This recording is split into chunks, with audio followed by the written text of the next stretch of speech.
these shoes, so should I keep them? Anyway, it doesn't matter. Is it really working now? Like really working? Yeah, I just need my phone because I have notes there. But turn it on silent. Or Maybe it's airplane mode.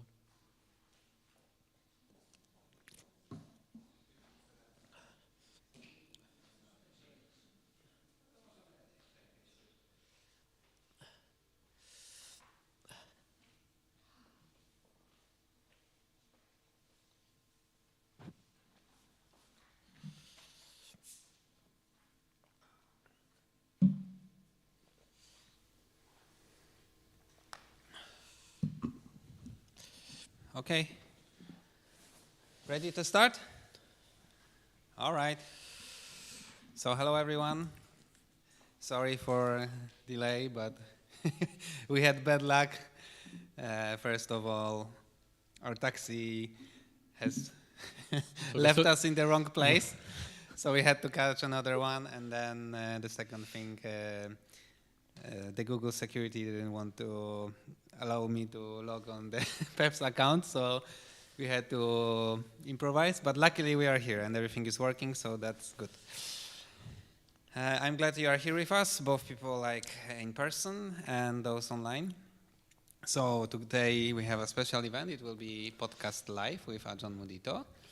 So maybe I will start from introducing my guest. So I won't be reading any like official bio. I will just say a few words like from the heart. So Ajahnem Mudito is a Buddhist monk. He comes from Finland. He's a student of Ajahn Brahm.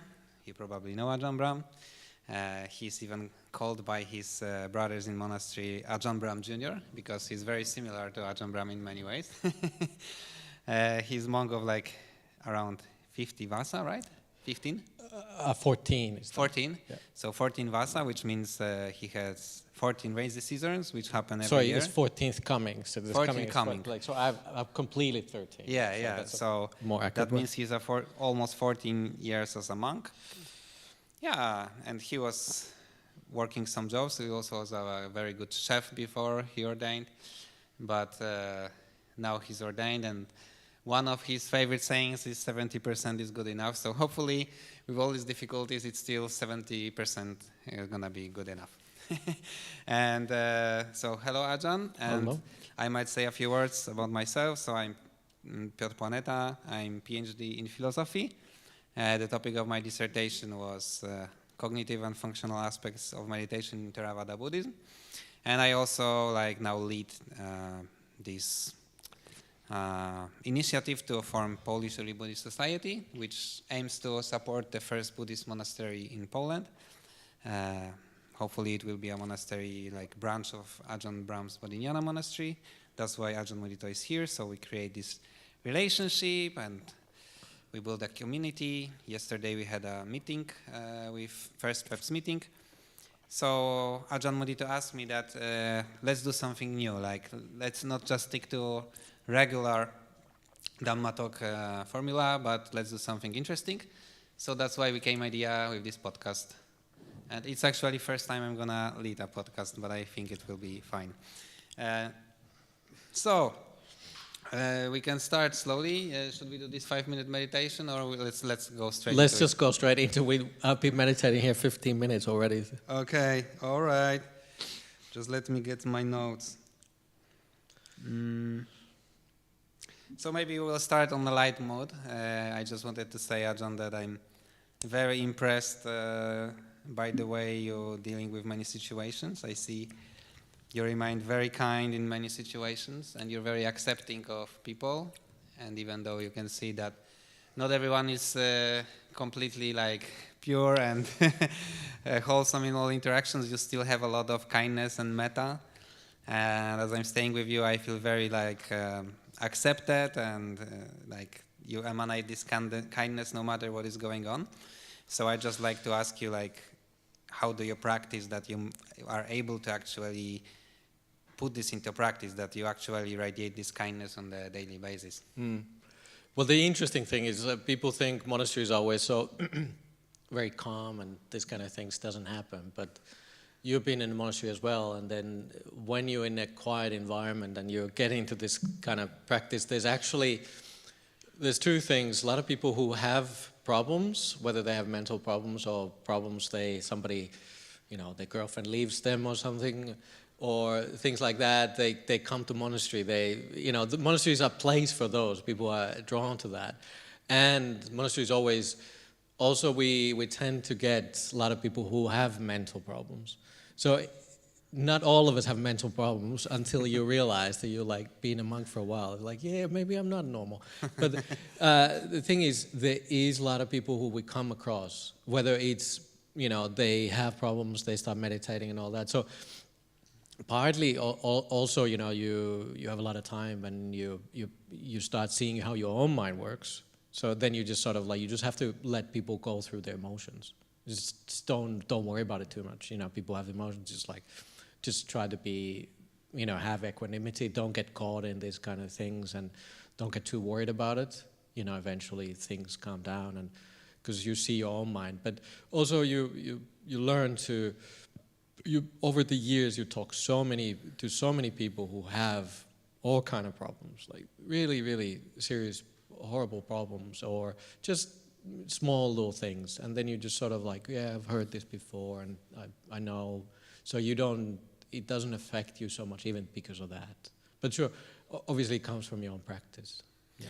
So I can understand that it's a lot comes about equanimity, which I have two things to say here. First of all, one lay teacher I heard saying that when you actually practice in life, it's a little bit like, like running with these heavy things on your feet. It's harder because you are not just in meditation, but actually dealing with situations on daily basis, you sort of still practice, and actually then it can come to your meditation. But what I want to ask you is that, because many people think because you said that just don't get involved, just be equanimous, and I think like normal people might think, oh, maybe we should get involved, right? Like people like to get involved in people affairs, but as I understand, you actually say that it's actually often better to just let things unfold and don't get involved, right? Yeah, I mean, sure, it goes both ways. Sometimes, you just have to, you talk to people and just being with them. I think that what I've learned just last few years, that I try not to be in this kind of mode of, I'm just giving you answers. You don't want my answers when you're really low. It's actually, you just want me to be there with you. So you do need to be there. And there's actually skillful listening, mindful listening is as important as mindful talking many times. Especially I've noticed as us men, we tend to be this kind of like, oh, I have answers for you. And it's really not, quite often it's not the best way. So that's one thing which is good to learn from women, for example, is just literally just listen. They just need the sort of shoulder to cry on. They don't cry on our shoulders, luckily too much, but it's like it's just like, just be there. So that it is equanimity, but just say, okay, so yes, that's okay. So you just allow people to tell their stories. And that's one thing I always keep in mind. I've said this before also on these things, that these days, every time I go to a funeral, and we meet dying people who are ready to go on to their next life. I'm not there to tell my story. I'm not there to just tell them what to do. I always remind myself before I go in. I stop on the door. I'm not there as a telling them what to do. I'm there just to listen what they want to tell me. If they want us to do a blessing, if they want us to ask questions, then you tell people. And you can try to, it's like, okay, is there something you want to tell me? Is there something? Yeah. But don't just go there and start preaching. That would be the stupidest thing to say. So mindful listening is always very important. But there's another, Ajahn Brahm has a cool story. He said, there's one story from Thailand. There was this one man in the monastery, and then he saw this woman crying her eyes out in front of the monastery, and he just walked past her and go into the meditation hall, meditated there for like half an hour, come back, and she just sort of composed her back a little bit. And then he sat next to her and was like, "Oh, yeah, I saw you crying when I walked in." He's like, "What were you crying about?" And she said, "I lost my car keys." So sometimes you just like, we assume people have these massive things, but it was a big problem for her, many things combined. But I think it's a nice story. The story is always, you remember stories easier than just this kind of teachings. But so it's just like sometimes you just have these things which combined, and then you just became a big thing. You lost your car keys, and you just like, it's another thing. And so allow people to be, and you don't need to go and try to save everybody. Yeah. Sadhu, sadhu. So it seems like what you teach in meditation also relates to life, because we know that the way Ajahn Brahman you teaches meditation is just to allow the breath to be, allow the mind to be. So in the similar fashion, I can see that you just allow people to be. Yeah. And it brings like something to my mind right now is that actually I can see it working, but I think to really be like that, like universally to everyone, you have to have no expectations of people, like not wanting them to do something, because when you are over-involved, like you really want someone to be something, then you will have more like craving to influence them in a way. Then you become less accepting because you want something from them, right? Well, I think that's a key thing.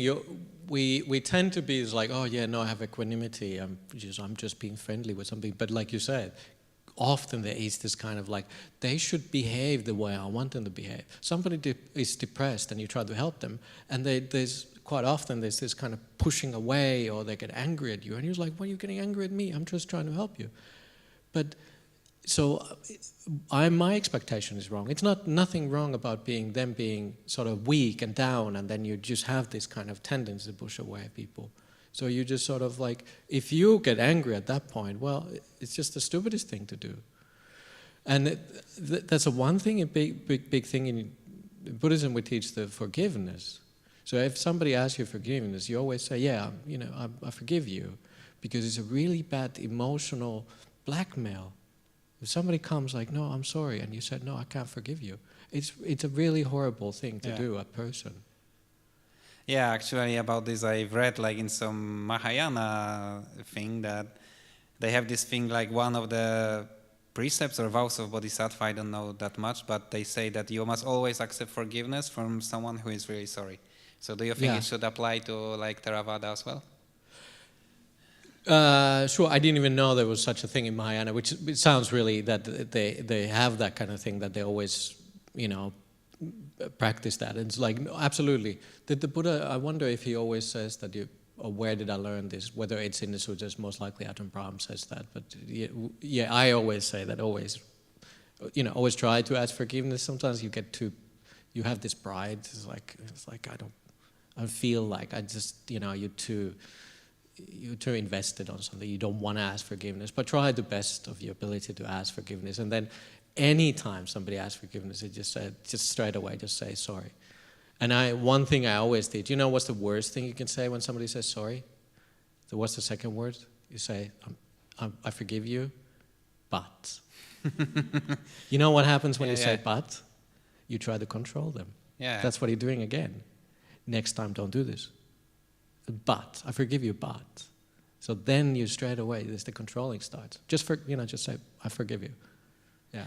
Okay, so as this topic is emerging, so let's delve into a little bit harder topic, because I think it's often a topic which comes in relationships. So I don't know if a monk is the best person to ask about relationship, but let's try. Because, it's often the case that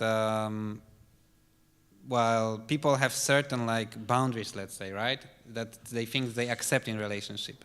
Yeah. Okay, for example, we can be together, but you cannot overstep my boundaries. Like, for example, you cannot meet with other, Yeah, that's right. Okay. Yeah, sure. let's say, so some people have these boundaries. Some people, pretty much everybody. Yeah, okay, let's just say everybody has this boundary. Pretty much. There's some kind of boundaries somewhere. Yeah. Actually, these boundaries is one of the topic I wanted to talk about anyway, so it's good that it emerges. Yeah. But let me just try to express it. So... But boundaries is a form of control, right? It's like you cannot do this because if you do this, then I'm out or something. So how can we be like, let's say another, like our partner breaks our boundary, right? Yeah. And so should we like try to just forgive them, or should we keep our boundary? You know, how to? Because Well, I see a little conflict there. You know, to be accepting, like, okay, maybe they just did it once, and now I just accept, and maybe I should be less controlling and allow things, or should I just be strict to my boundaries? No, I actually expect you to apologize me, because I think it's much easier when you are a monk because you have no attachments, so you can be always. But good luck with that one. But we have less attachments because we are restricted by the rules. Yeah. So anyway, the question is, what would you advise? Like, stick to your boundaries, or be like more accepting? Or you don't have to answer, but whatever. No, I comes know, to but your we can mind speculate on that. But then you have to sort of think about like situation. But let's say cheating. Yeah. So we always say, like, just don't go there. It's such a common thing amongst Asians. Actually, there is a lot of it's sort of like a long history there actually to have mistresses on side. It's like sort of like a Chinese men tend to have it. It's like a cultural thing. So we get asked this kind of question a lot. What do we think about this mistresses? Yeah, exactly. So we always was like, no, just. But so sure, okay, forgiveness is good. Boundaries, like, because nothing is ever, like this. Black and white. Black and white. It's box. This is my rule. I'm not going to go past this, exactly. this box. But so discussion, as long as you have the discussion between you and your partner, it's like, how do we feel about this? But one thing I would say, like, even when somebody cheats, it's not that somebody's it's cheated once and they're always a cheater. So you have to get into this kind of try to think about it as sort of like, okay, they cheated me once, but it doesn't mean I cannot. If I want to keep the relationship going, and we keep the discussion going, that it doesn't mean the rest of their life they're going to be a cheater. They made it broke my heart and it really eroded my trust. But then, how do we move on from this? Okay, well, I need to see your mobile phone for next 6 months. You have to show me your password, so I will have to able to log into it. So boundaries are there, but you can work with it. So and you don't even know what your boundaries are sometimes until somebody's coming close to that, and then you just sort of like, no, I cannot go there. But yeah. Yeah, because I mean, in relationships, there are this investment thing that you care about someone a lot, right? Probably in these intimate relationships, we cannot deny that this other person is like usually one of the most, if not the most important person in our life. Yeah. No matter how long we know them, if we know them a long time, then they are important because of the bond. And if this is a new thing, then they are important because of the hopes you put into that person. And well, sometimes people have different expectations, let's say. And well, it just so because you were speaking about this, just allowing things to be, but on the other hand, I understand in these matters that it's okay if that person who actually has these boundaries, these rules, is okay, right? If they say okay. I don't think it's. I think you said that it's relationships are always controlling, or the boundaries are there to control others. I don't think so. I mean, we pretty much, because we all have this kind of same needs. We just have to be understanding. It was like, I understand how most people think, more or less. It's not like you just sort of walk into somewhere. It's like, I didn't know what happened. What happened there? It's like, well, why is she upset? I had 10 girlfriends on the side. Why would my girlfriend? It's like, you know what expectations are. You know that there is a certain, trust within a relationship, and this is our unit. And most people. Sure, there's this idea, like romantic idea and all that, but it's really needs to lead into this kind of, we just feel certain amount of comfort. Yeah. It really comes into that, and that's, if that's your sort of guideline, there's like, how do we keep this is our relationship, but even if you, let's say you have partners on side, and your partner has other partners, but the trust is there, and then it's like if it just feels very. It brings you something instead of just constantly thinking about it. It's the same like food. If you're constantly thinking of food, you become. In English, we have this term foodie. Yeah. Like you're watching food, cooking shows, and you're going to the best restaurants all the time, and and that becomes your life. It's too much. If your relationship somehow involves your whole life, well, it's too much. Yeah. Yeah, I agree. Okay, thank you. Well, in general, as we are on this subject of boundaries, I think it's an important topic in general, not just in terms of like romantic relationships, but in whole like life, both in job, in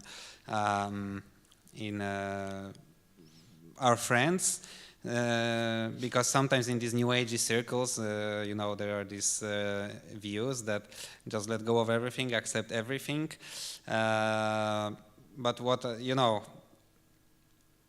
where's the line from the Buddhist perspective or from your perspective?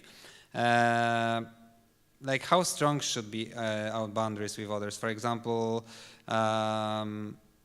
every time someone says something, let's say rude to us, should we always like straight away like, okay, I just don't wish to be spoken like that. So if you don't stop that, then. But not everybody can talk like that. It just doesn't feel right. It's just like depend on your relationship. It depends on your personality type. It depends the partner's personality type. It's just like we don't have that kind of. It would be good to have that kind of conversational style, but most likely it's not. Most likely you just go quiet and then you just sort of like, well, that didn't go right. Then you just sort of like have this awkward couple days, and then things start getting easier, and it's like you notch on the. They make you a cup of coffee in the morning and things start getting easier again. But even like you said, okay, let's say there's a new age group these days, or there's more and more of these kind of people who think this kind of relationships, we can have many relationships at the time and nobody cares. But these things being tried many times, and I cannot see that and people think it's a good idea. It sounds a great idea. But then in action, I don't see it's going to work. We talked about earlier, I know through a friend of mine that these other people who lived in these communes in, I think it was 70s, and they had this kind of quite structured even this commune where they have these free love communes. And then they had this idea that we don't need to control that the children belong to just one family. So the children were just sort of like everybody could have relationships as much as they wanted. They were in a commune, and the children they didn't worry about this paternity line. So because we are always like, what's your last name? It just comes from the idea of paternity line. We need to keep the paternity line, and it came from the idea that inheritance and all that. So they were like, no, we need to move away from that. And they tried this idea, but eventually they realized that it's not working. People still have feelings of ill will towards others. They had the feeling of controlling, especially the men were sort of behind this idea. Oh, sounds really good. We can have as many girlfriends as we want.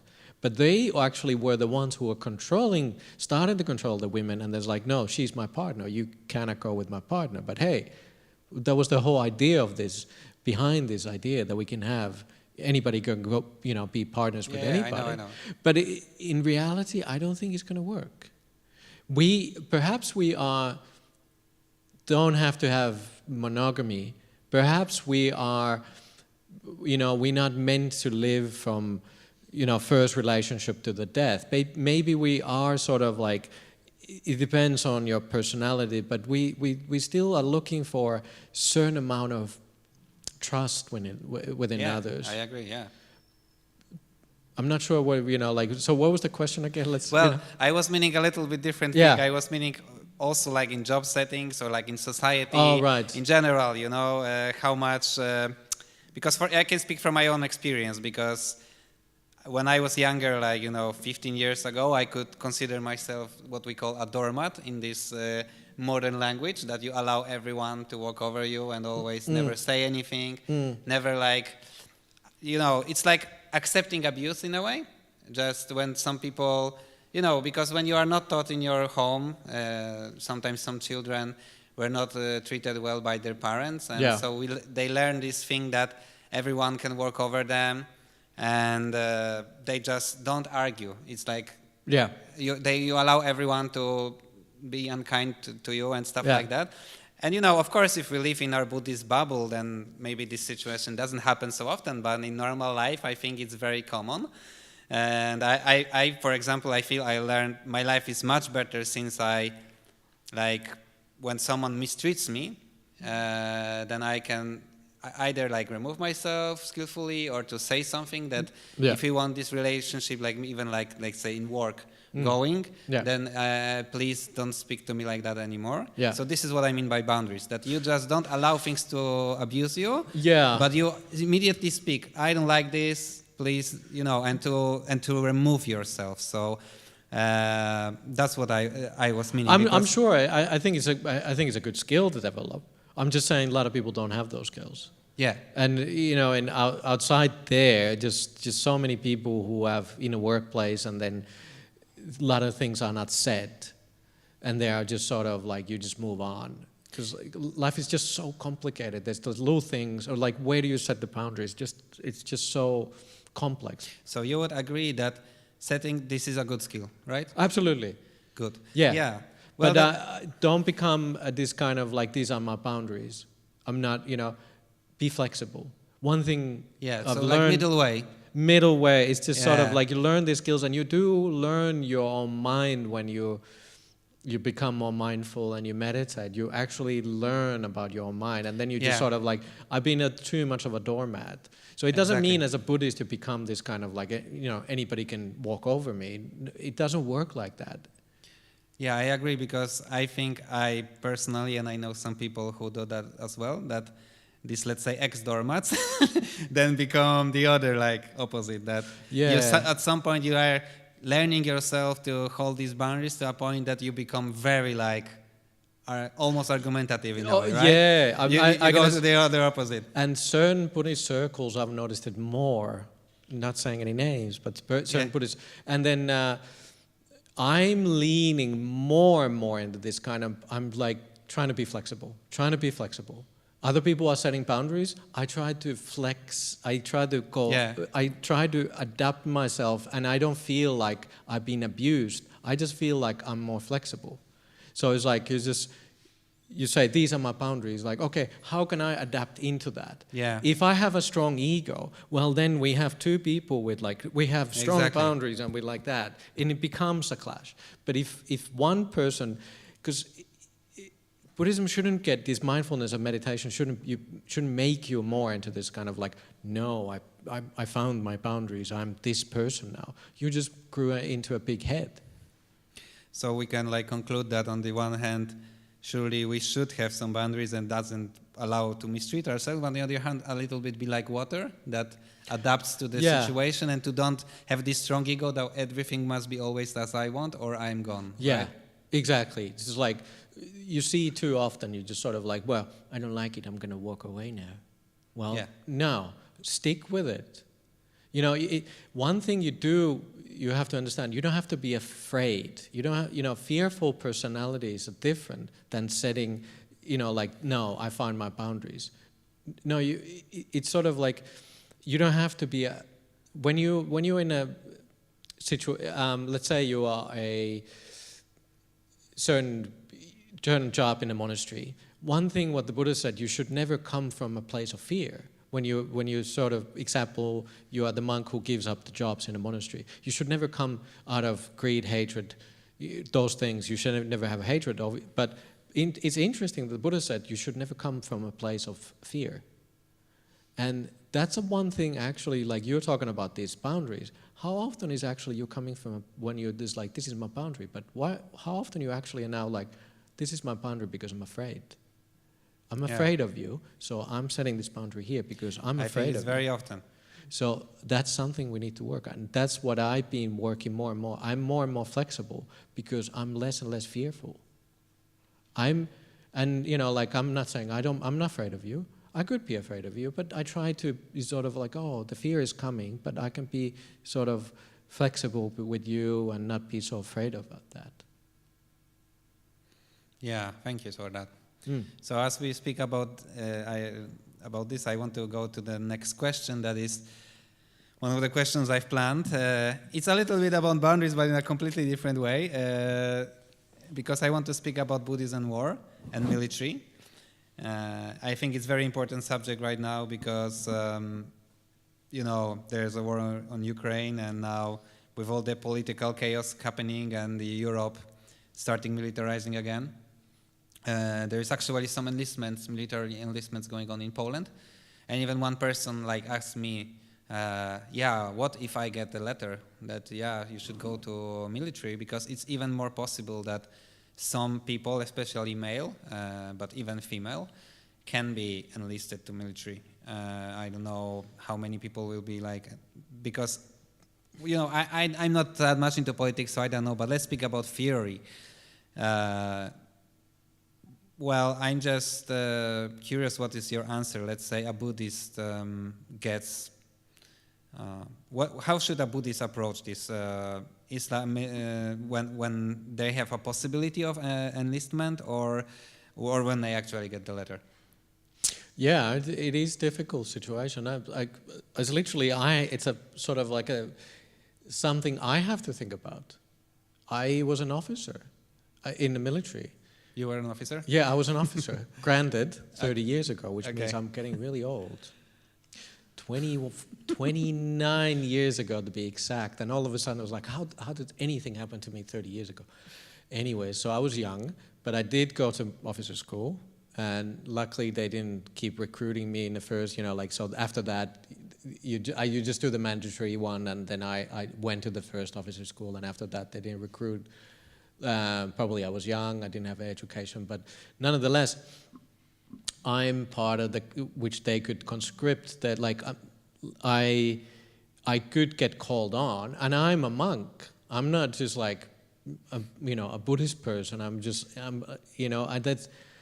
It's really even more difficult for me. And sometimes they even call us into practices. Luckily, I live overseas, and I'm I literally have. It's one thing I have to think about. I go to Finland. How long do I want to stay there? Because I might have to go back to the training sessions. What, in my robes? But so what I can do is actually I can change my wartime assessment. What I can do is I can go there and said, I don't want to be in the military anymore. And then they said, okay, well, we'll assign you a different position. But what it means, I have to take a week-long course to change my... It's do I want to do this course? Because I talk to people what they do there, and they're just sort of they're watching videos, and they just said, okay, you're going to be working in a so-and-so hospital and this and that. But it's just a really silly course. It's not even that well organized. I think they teach mindfulness and meditation there. Yeah, great. But, okay, going back to the topic. So you were asking, what should you do if hypothetically, you would get this letter that you are going to the commission? And then what would happen after that? Well, you get the group assigned, like A, B, or D. And is it now that we have a peacetime, or would you think that, we would... It doesn't matter, but what I mean, both. I think we should stick on this topic a little longer. Well, if I would say that if it's a possibility, you just said try to stay away from that, because training in the military, what do you think they're training you for? For killing. To killing. Exactly. It's not like they're training there to we're going to go and learn how to do roses. No, the first thing I realized when I went to military, and we do this, where it really dawned on me, it was a bizarre moment. We were in this, there was this doctor come to us, big group of us, and the doctor was teaching about how to mend the wounds and all that. And then one thing, one course, I clearly remember he was teaching this thing where he says, when you take somebody, when you try to suffocate somebody, you don't, I don't know if I should be telling this to anybody, but don't suffocate from the front, right? To try to close the pipe from here, the windpipe. What you actually have to do is like you push these big veins here in the back, you know, next to you on the side of you. That's how you take a person out really quickly, because the blood doesn't go into the, you know, the brain. They're out really quick. And so I'm listening to this and I was like, why is it teaching us this? And I was like, it just dawned on me. It's like, because I'm in the military. They're training us to, you know, hurt others and how to kill them, how to take them out. How to take the enemy out quickly. If you have hand-in-hand combat, don't, you know, you have to block the veins going to the brain and then you're out. They cannot hurt you. And I was like, things like, he's a doctor. Why is he teaching us this? But, you know, obviously he had the knowledge about all of these things. Well, of course. So the military, they teach you how to kill. How to take out somebody so you don't get hurt. How do you don't get hurt? Well, you take the others out first. So try to stay away from that. So that would be an easy solution, obviously.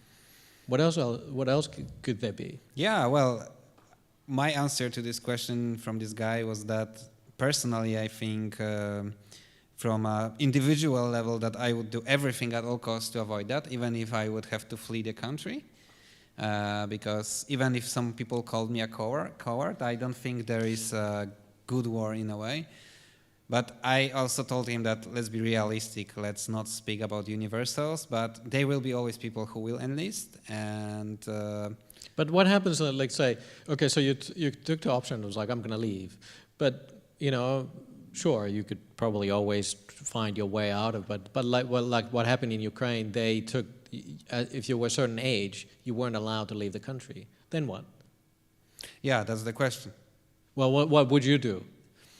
Well, personally, I would just keep avoiding, because there is even a sutta, I even have a number, I think it's Anguttara Nikaya, let me find this. Well, there's a sutta about the hell, right? It's AN 3.36, or one more second. Oh, sorry. Sanyutta Nikaya 42.3, it's Hell of the Fallen, Yoda Jiva Sutta, where the Buddha is asked about, what will happen to these people who fight in a war, that they will go to the heaven of the glory or something like that, right? And the Buddha says, don't ask me about this. And he says, second time, don't ask me about it. Sure. And third time, okay, you really shouldn't be asking me, but if you ask, I answer that this person will go to hell. Yeah. Because they have intention of killing. And this is natural. You are in the front, there is a war, there is shooting. Of course, when someone shoots at you, you want to shoot back. So you have this intent of kill. But always remember, wars are not fought only in the front and trenches. Yeah. Wars are fought in narratives as well, right? Yeah. Narratives are the big thing. So, sure, there's a lot of people in the front, but what is the narrative? What can you help with that, perhaps, for example? So, what would let's say you stay in a country and you fought the war, but you fought it to help others who have trauma. Yeah. You're trying to be therapy to do therapy for others for their trauma. Yeah. You're trying to be whatever. You work in other field. You change the narrative a little bit. You train to teach people mindfulness and meditation and loving kindness. Well, if that's your war effort, would you stay in a country? Well, I think personally, when you are a doctor, like military doctor or a military therapist, then are you going to hell? I don't think so. Okay, so why wouldn't you do that? But I don't know if everyone will have a choice to pick such an occupation in military, right? Sure. Then it's like those are the things, but you always have to. But you sort of have to remember. It's like, okay, where I can change myself so I don't end up being there. How I can change so that I'm not going to be the one who's going to be in the front line. And maybe you won't be able to.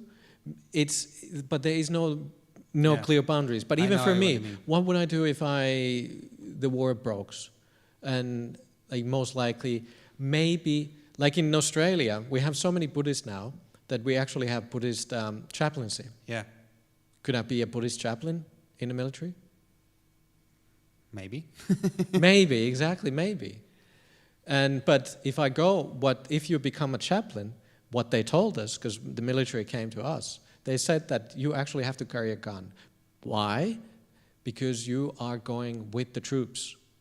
So chaplains, the military chaplains, they have to go to the front to meet the people, and therefore you have to carry the gun, because you have to be able to protect yourself. So then all of us monks, we were like, well, it doesn't sound like it's for us. But we do have some people who are doing the courses, chaplaincies. Yeah. Well, I agree. Like, I would do everything and advise others to do everything they can do to not just be in the front and not shoot people. Yeah. So that's the answer. So there are two more things. Theoretical situation. Let's say someone has super bad luck and he is in the front. So a Socratic question: better to kill or to be killed? Yeah. Because from Buddhist perspective, I would say it's better to be killed, because the Buddha said even if they cut your limbs. Yeah. Right. From the karmic perspective, like, I think in a theory, I think you're right. The problem is that a lot of people don't have that option to really to think about it. They don't have the skills to think about it. They don't have the time to think about it. They didn't have the conditioning to think about it. Sure, if you're a Buddhist practitioner and there are people very high moral standards, but look, if I would have been born the time of my grandfathers and who had to go there, would I been able to stop it? Did I have the skills? Did I have the mental training? I don't know. It's just at the moment, sure. When I was 17, I didn't know. In 17, if they would have sent me, I would have gone. I don't know. Yeah. But at the moment, of course, I would have I have the mental strength. I'm old enough. I can, I'm not afraid to say no. It's really difficult to say no where everybody else is going. You're saying no for the country. Yeah, I agree. And I think like advanced practitioner, probably it's better to get killed. Because you can think about this, it's my karma. I did everything. I did everything to avoid this, but I'm there on the front. Yeah. So I could just well die and go to next life than create this super bad karma of actually killing others, right? Yeah. But again, trust not to being in the military and not to listen to your commandment, what they give you commandments, and I agree. And it's really difficult. But basically, you just say no. I'm going to prison. That would be. I think that's because also, it's like most likely you would stop there because you just said I'm not taking the gun, and they said, well, you're going to prison. Less and less or they might execute you. If you run away from the front, in the wars they execute you many times. Yeah, but I think from like this sutta perspective, it's what the Buddha would advise actually. Better to be executed than to kill others. Yeah, well, most likely go to prison. But but nothing is like that. But sure, it's a philosophical question. Yeah. Okay, and one more like theoretical thing about the war, because Ajahn Brahm gave this simile that there is this snake of wisdom on the mountain, and someone comes there, and someone is abusing the snake, and he hisses at certain point, right? Hiss. So we can, because now there is this militarization process going in Europe. I'm personally never a fan of militarization, but I can understand it in a way as this hiss, right? Okay, we won't go to war, but we show you that we have force. So what do you think about this? Yeah, we're heading into the sort of Cold War situation where it's like it's real now. But isn't it better to have a Cold War than hot war, that we don't have actually military conflicts? But what's wrong about this kind of setting up? What's the problem with that? Well, I think personally, though haven't thought that much about it, but I can understand it's similar like in this relationship where someone is abusing you. You have to set boundaries at some point. So now people in Europe are scared that because You know, we don't know anymore if America will protect us. So Europe wants, like, as far as I know, Germany is already investing much more into army, and European Union All is the getting countries, army. all of us, yeah. So this is like this Cold War going. Like, we're But not going to war, but we are prepared. But the question is, what's the problem with this? Well, do you think there is no problem? I don't say there is a problem. It's a little bit like you said, that if like you know, if you're a snake, don't bite, you can hiss. Exactly. This is like hissing, right? But so is there anything wrong with that? Well, I think it's a very gray area, but I can understand it's going on. Of course, militarization always creates a risk of war. So I think. But if you're shown to be weak, there's also sutas where the Buddha says, if somebody, the king's advisors, they go to the king and said, the east down there, there's a country, they're weak, they're ready to be taken, they have a lot of wealth. King, you know, you should attack there. You know, it doesn't possess us a lot of problem. Do you think the king would go there? Of course, the king would go there. Yeah. These people are weak, and they have something you can take. It's like it's worth of something, and that's in the suttas. So that Buddha possesses these these questions to the king, and of course the king says yes, I would. Why? It's just because my advisor told me it's easy. And my advisor told us, there is something to be gained from that. Of course they would. So would it be better to be shown as a weak and then just sort of like, no, we're pacifist. We're not going to arm. It's not real world. But okay, it's a theoretical question. You sort of frame it for. But so am I against arming ourselves? If it stops that it makes... It sort of makes us into a snake which is hissing, but we don't have to bite, we don't have to go to war. But again, where do we end it? Are we going to take nuclear weapons? Exactly. What's the point? Where do we set these boundaries? Yeah. It is the difficult question, but I always feel that it's like this big cogs of wheel where they're just moving in the history and just like tick, tick, tick, tick. And it's almost like we cannot stop it. Afterwards we see that because of this, that led to that one, and that moved this cog, and that moved that, and because of that, all of a sudden there's like the war escalated. They always say the war escalated. Things escalate, and we as individuals, we are part of this kind of history. We, as I said many times, we cannot live outside of the history. Yeah. We think we're going to stop wars. We're not going to. We can do only so much. Of course. But the thing is, you can make peace inside of you. And that's the one thing we can only teach, is to make peace within ourselves. You're not going to be able to stop wars. You won't be able to. The only the difference you can make is if you have peace within yourself, other people look, he's got peace, I want that. Yeah. And if you do that, that's the best thing you can do. Yeah, I agree. Second best thing is go marching on the streets. No, we don't want war. Yeah. Blah, blah, blah. All of the other actions are valid as well, but start with the peace within yourself. Yeah, I agree. Thank you. Okay, so we can go to... Do we have anything we disagree? Let's see we could find a topic we disagree. No, we don't have to. It's I think it's good that we agree in general.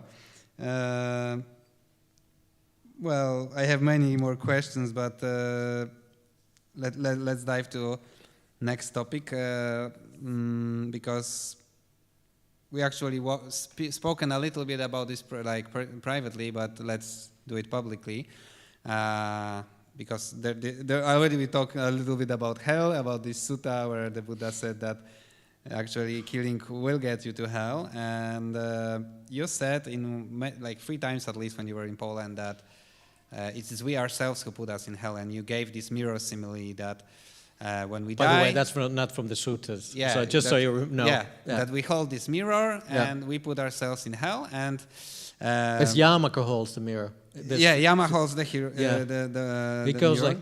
There's a couple suttas like that. They're quite interesting. Yeah. Actually, I've noted it's AN 3.36 where the Yama asks these questions that, have you seen the 3 divine messengers? Yeah, the exactly. old person, the dead person, or a sick person?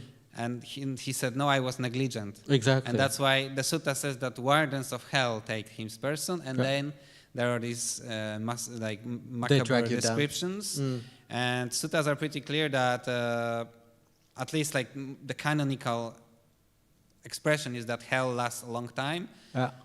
But you said that one good intention will end hell. Let's say I had certain deep experiences, spiritual experiences, where actually it was true that I had like once in my life like hell experience in my mind, and the first good intention has brought out this very beautiful light. So, but I think maybe if we stick to the suttas, that maybe it happened because it was just a meditative experience and it wasn't actual rebirth process. And maybe in rebirth process, actually, we no longer have a choice. Perhaps if karma is very strong, it's not like we put ourselves into there. It's just, Yama just asks, have you this and that, and then the word has come. Like, it's still a simile, I feel, but sure, so your karma sort of. So what do I think about? So you disagree with me that you can get out of hell by your own. I don't know, but this is, I think, what the suttas are saying. Yeah. Okay. So you're saying that the suttas seem to apply that once you're in the hell, you're there, and it's according to your karma only, which will take you out. Once the karma sort of runs out. Yeah, that's at least a classical Theravada view, right? Yes, but what does it mean really that the karma runs out? Yeah, well, that's the question. Hell is something which is, even hell cannot be, nothing is constant. You can have constant suffering. It's just because it doesn't feel like anything afterward. You can't have constant, bliss. You always have to have like, you have the sort of baseline. You just sort of go like this. And you go from, up, and then you go, depending how you interpret that, it could go into zero, into nothing. It cannot be suffering, perhaps in heaven, and it may be in hell. The baseline is very low, and when you go up, it's not actually. We couldn't say that it's. Maybe we couldn't say that that's a sukha, happiness, but we could go like very less suffering. And then it's not sukha, but it goes into this kind of zero-sum game, however you want to interpret that, less suffering. But you still have to fluctuate. But let's say you do something really good in your life. You're generally a kind person. You're forgiving, forgiving and giving person. And you have these qualities, but you have heavy karma. Not from this lifetime, but from somewhere. And you have to... Whatever your karma is, it follows you. The bad karma, like the anchor which is coming behind you. Yeah. So you have that, and you end up in this, roasting there. And but in this lifetime, now that you come across good teachings and you're generally trying to do good, and the simile of the salt, you dilute the karma, but you still have to experience the hell. You go to hell. And then over there, when you're in this like lot of suffering in this place, but there is a moment of kindness comes to your mind. What do you think that it does for you when you're in hell? Well, that depends what hell is, because there is also like, I think the canonical Theravada view is that hell is actually part of Kamaloka and it's not a mental realm. And you are saying that hell is a mental realm, but actually classical position is it's like actual material realm, just very like unhappy one. So if it was a mental realm, then of course moment of happiness brings happiness in your mind, so your reality would change. But it works only like through your interpretation that it's actually a mental realm. But if it's a physical realm, well, in life, like let's say you're in a terrible prison when you're tortured and everything, the fact that you for a while, let's say, remember something nice from your life doesn't change your situation much. You're That's still true. In a very terrible place. And that's a good simile. But if it was actually, instead of being a mental realm, like you said, in here, if you're in, in this torture chamber and it's physically, people are torturing you and you're suffering tremendously, and one moment of act of kindness would not change your situation. Exactly. You still have to experience that. But when you listen to these people who have gone through that, and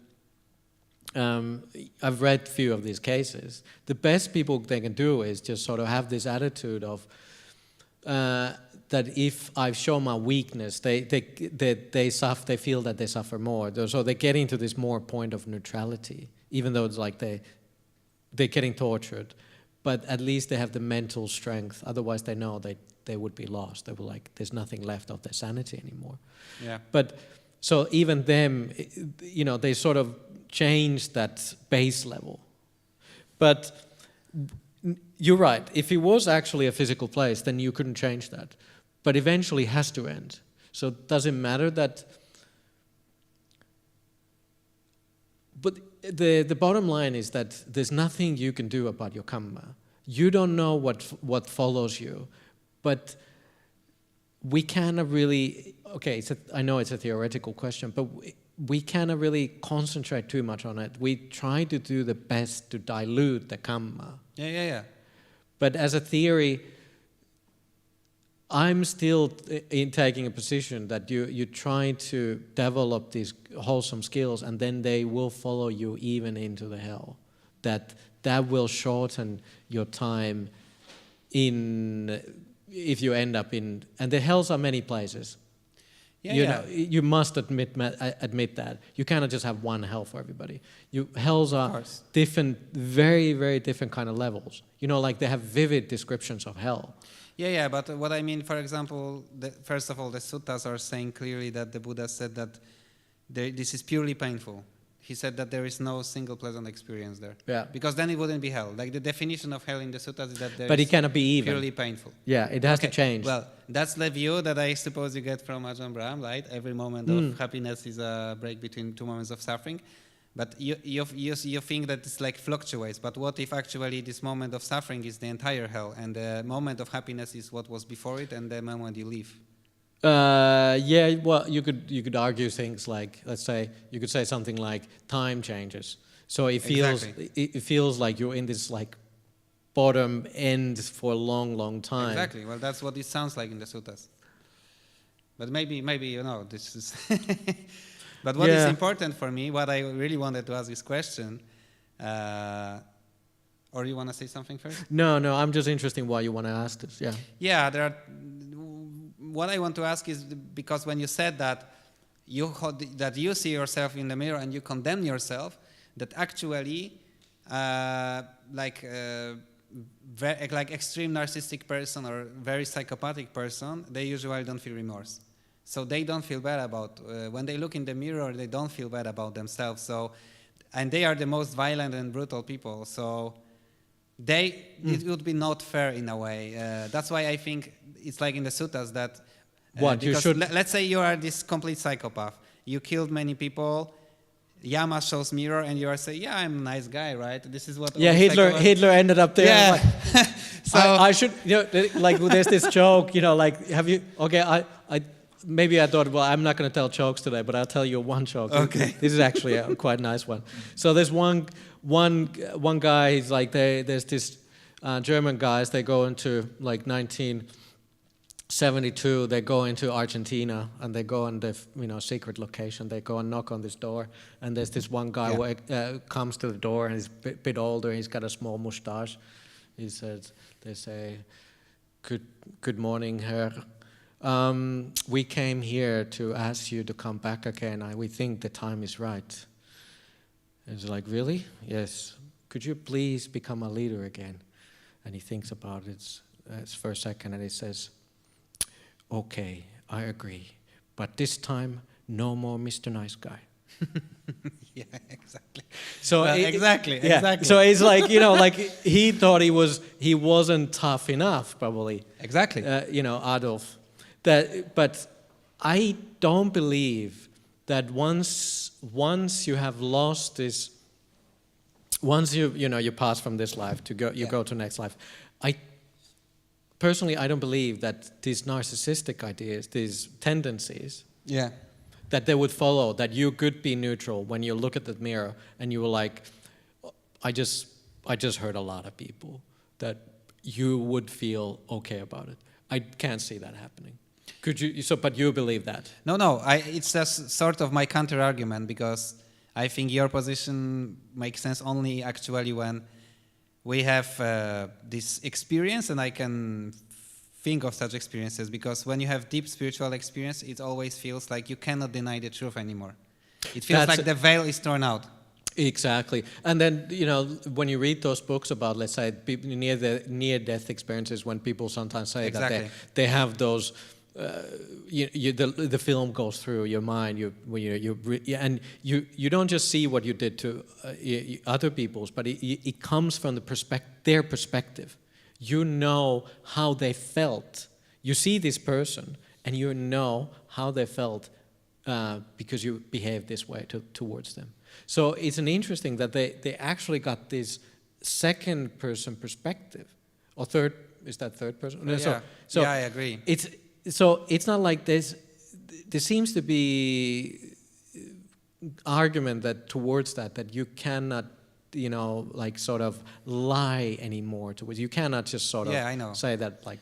So we could say like, because also it's not just near-death experiences, but it's also meditative experiences, it's also psychedelic experiences. Well, that's it. And people suddenly, they cannot deny the truth anymore. And even seen firsthand people who were very narcissistic and maybe even psychopathic, that actually under influence of this stuff, they cried a lot. And for the first time, they admitted guilt in their life. Yeah. So I suppose something similar might happen in death. So could we say that either these things, like meditation, psychedelics, or death, dissolves our ego?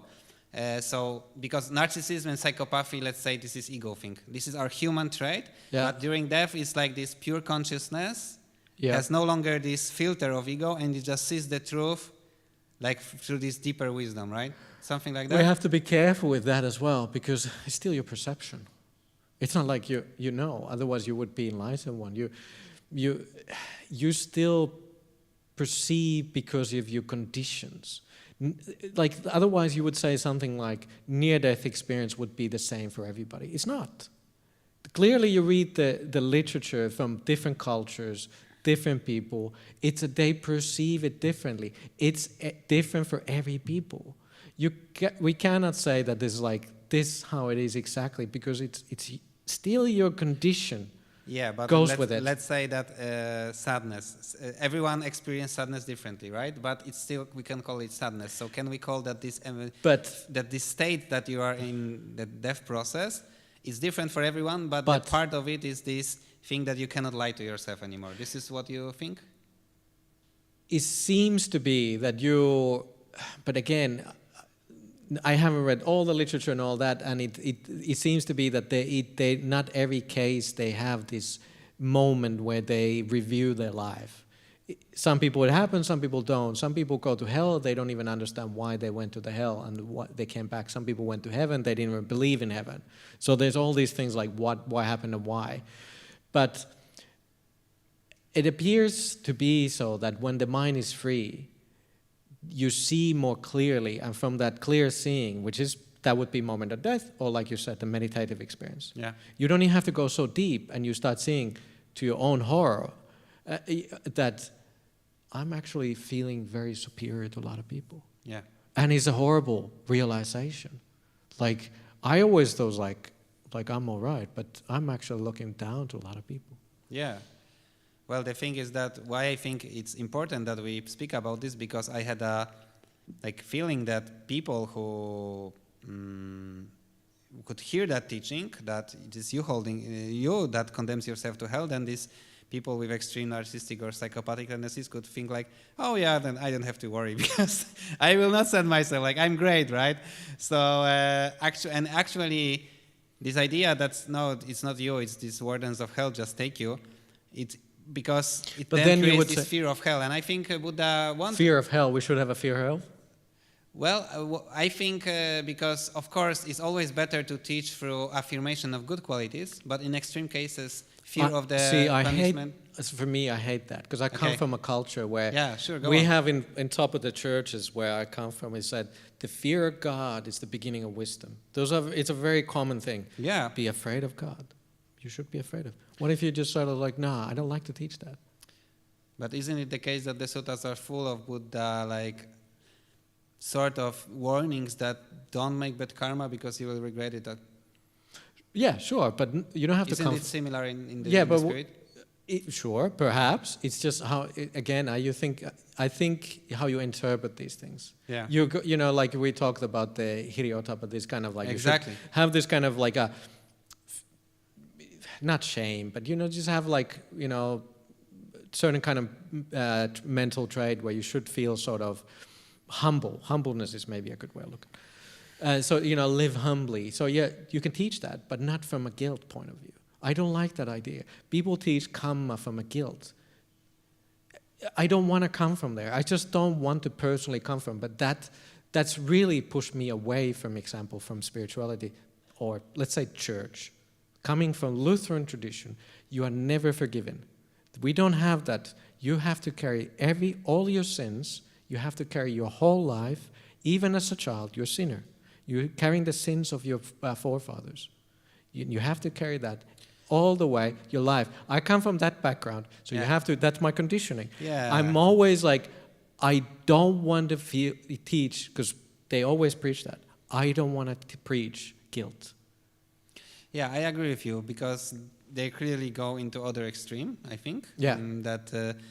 I think it's very unhealthy, because when you're constantly feeling guilty, then you are trapped in negative emotions and you don't have self-love, self-forgiveness. So I agree, that's a very wholesome approach that you present.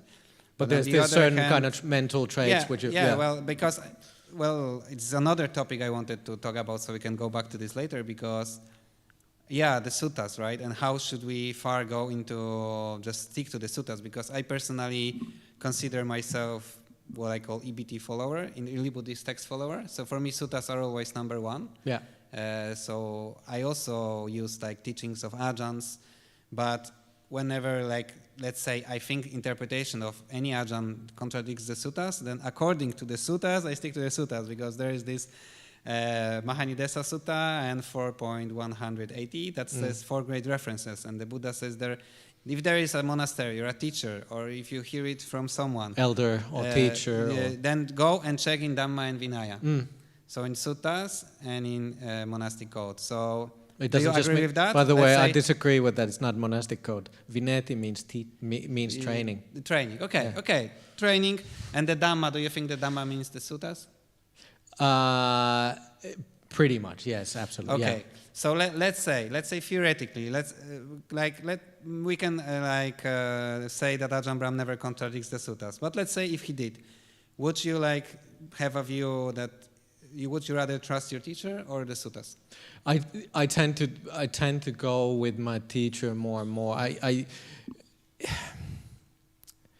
When you have to be so careful not to get into these interpretations like, I'm right. The teacher, I trust his teacher, and he's been a monk for Ajahn Brahm for 50 years. Yeah. I trust not just him.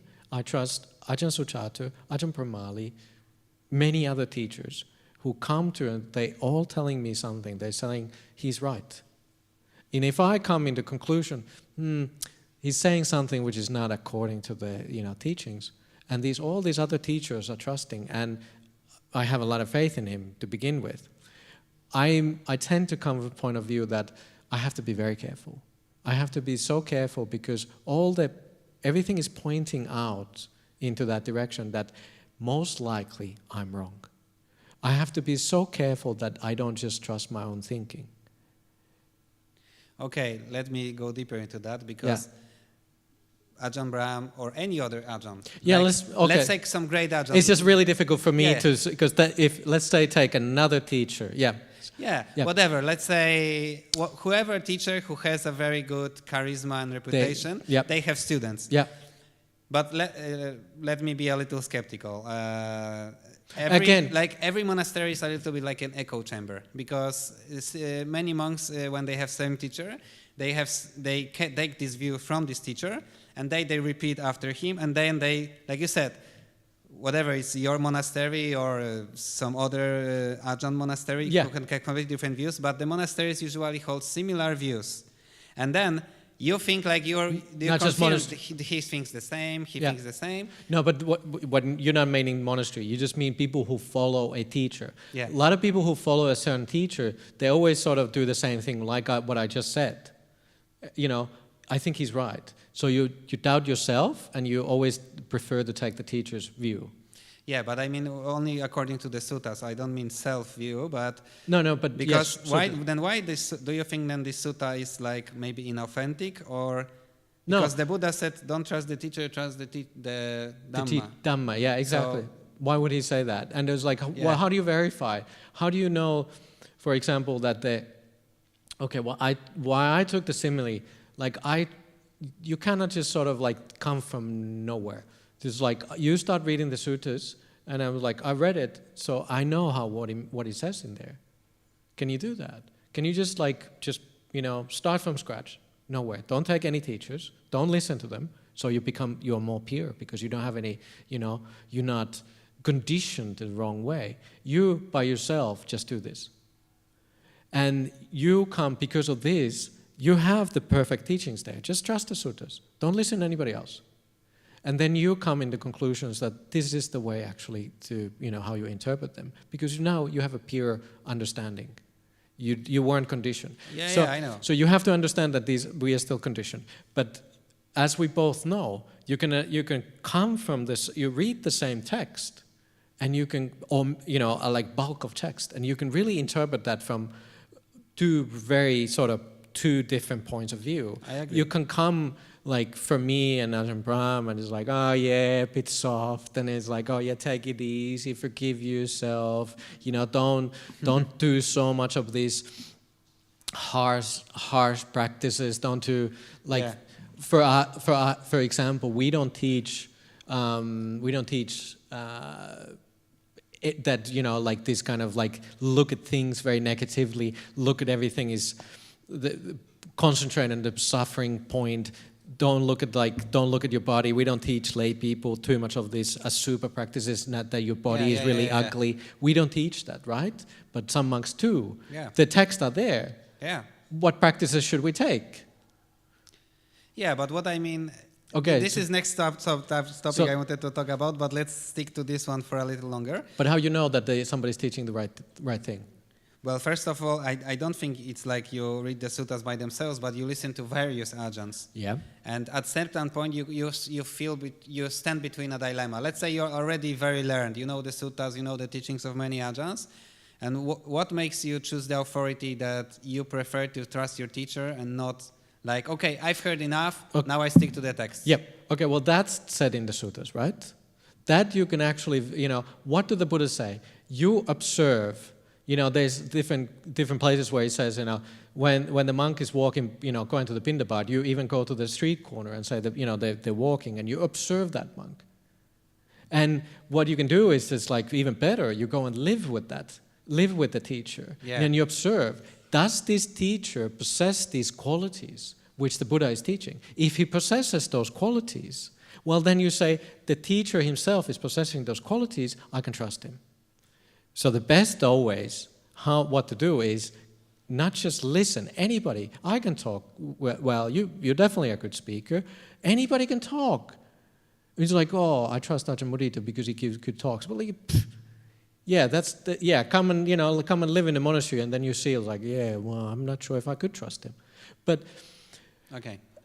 So you observe the teacher, you spend time with them, and another place where it is in the suttas is clearly said, not but if you see that somebody who has big following, so you can say they have this kind of like they are advanced in years. They've been a monk for a long time, Mankunan. They have a big following. A lot of people, everything is pointing out towards that. It even says in the sutta that if this monk has wealth is sort of wrong way to say it, but if they have a big, you could say wealth, that there is something like people are donating towards that. There is a certain kind of prestige. Let's just use wealth, that they've been able to, produce something, big Buddhist society, places for people to meditate. Those are all things which are pointing out that teacher is what a lot of people trust. And then you can just sort of like you put 1, 2, 3, 4 together, and there's like, it's pointing towards that this teacher is right. So they are clearly said in the suttas. Okay. Yeah. All right, thank you. That's reasonable. Okay, I think. And also one thing I would say, if the teacher, if the method they are training and if it works, but and they've been training it for a long time, and so it has to bring the results. So you can just, again, it comes from that you're observing that there's like clearly what the teacher is teaching, and he's been practicing it himself for a long time, and I can clearly see the results. So, but that comes from that place of observing, yeah. But it has to bring them results. Yeah. Well, that's very reasonable. Okay, so you were speaking about these various teachers teaching various things, and there is even a sutta about it. In 4.163 and 166 is about 4 modes of practice, which also divides into painful and pleasant practice. And painful practice is defined as contemplation of ugliness, of, like you said, this disgust of food, impermanent suffering, mindfulness of death and stuff like that. And the pleasant path is described as 4 jhanas. And this is actually things I studied the most, because like pretty much the whole my PhD is about this subject. This is my main suttas. Because in the next sutta, in 4.166, the Buddha says that the pleasant path is superior because it's pleasant. So, and we can also argue that, well, I argue that the painful in my PhD, path is... that pretty much Brahma Vihara Ceto Vimutti, these liberations of heart through all these divine abidings, loving kindness, compassion, sympathetic joy, and equanimity, we can treat them pretty much almost like the jhanas. They are like different kind of samadhi. So we can think that they also apply to this pleasant path. And of course, like this liberation of heart through Brahma Viharas and jhanas are certain goal, let's say, but there are certain kind of practice that leads to this goal that I suppose that our argue is connected with like the approach to Dhamma, pretty much like you and Ajahn Brahm or Ajahn Sona, all these warm teachers have, that they are less strict, they don't put too much emphasis on all this, negative stuff, but on loving kindness, acceptance, compassion, letting go. Yeah. So this is what I understand, this pleasant practice, which is opposed to this painful practice that is, just contemplate how the eating is bad. It says clearly, it's like you eat like you had to kill your own baby, and you're eating that baby. That's exactly what it says in the suttas. Yeah, so there are suttas like support both kinds of practices in a way, but on the other hand, the sutta says that the pleasant path is more is superior, and I have some questions about this. Because also, like, I just want to add that this painful practice for me is, for example, I think that vipassana goenka is a little bit this painful practice, because you constantly are aware of impermanence and you're supposed to be equanimous, stay with the pain. There is not much this soothing practices that gives you this balm. And also now there is this emerging hillside hermitage movement, which also they are pretty strict, right? And they teach a lot about dukkha and just enduring the suffering, that they say just reduce the craving. So the emphasis on just reducing craving. So I don't know, but I suppose they a little bit leaning on this painful practice probably as well. And so I have 2 questions, because to point like the context, there is also one more sutta, IN 4.94, which speaks about 4 types of people. And there is the one who knows samatha but doesn't know vipassana, the other knows vipassana but doesn't know samatha, the other one doesn't know both, and the 4th one knows both. And the sutta writes, if someone doesn't know samatha, he should learn vipassana from the guy who knows it.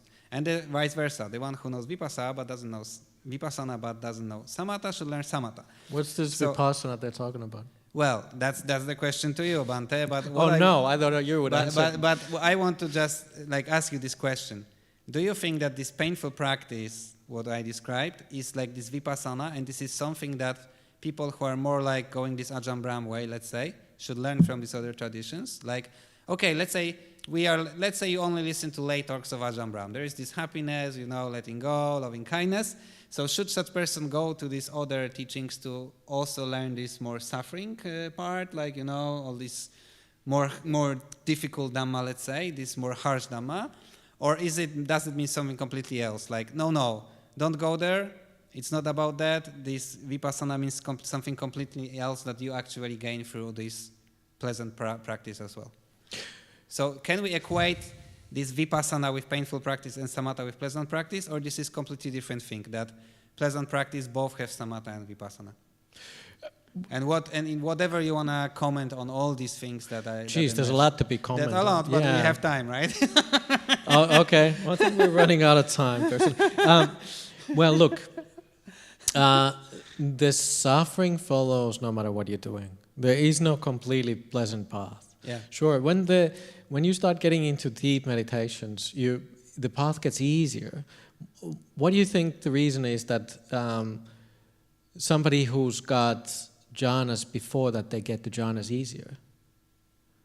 It's because the inspiration from there just pulls them in. It's almost like you start thinking about it. It's like you say, like not even jhanas, nimitas. They are very deep meditation. They're very, very peaceful, very beautiful states, blissful stages.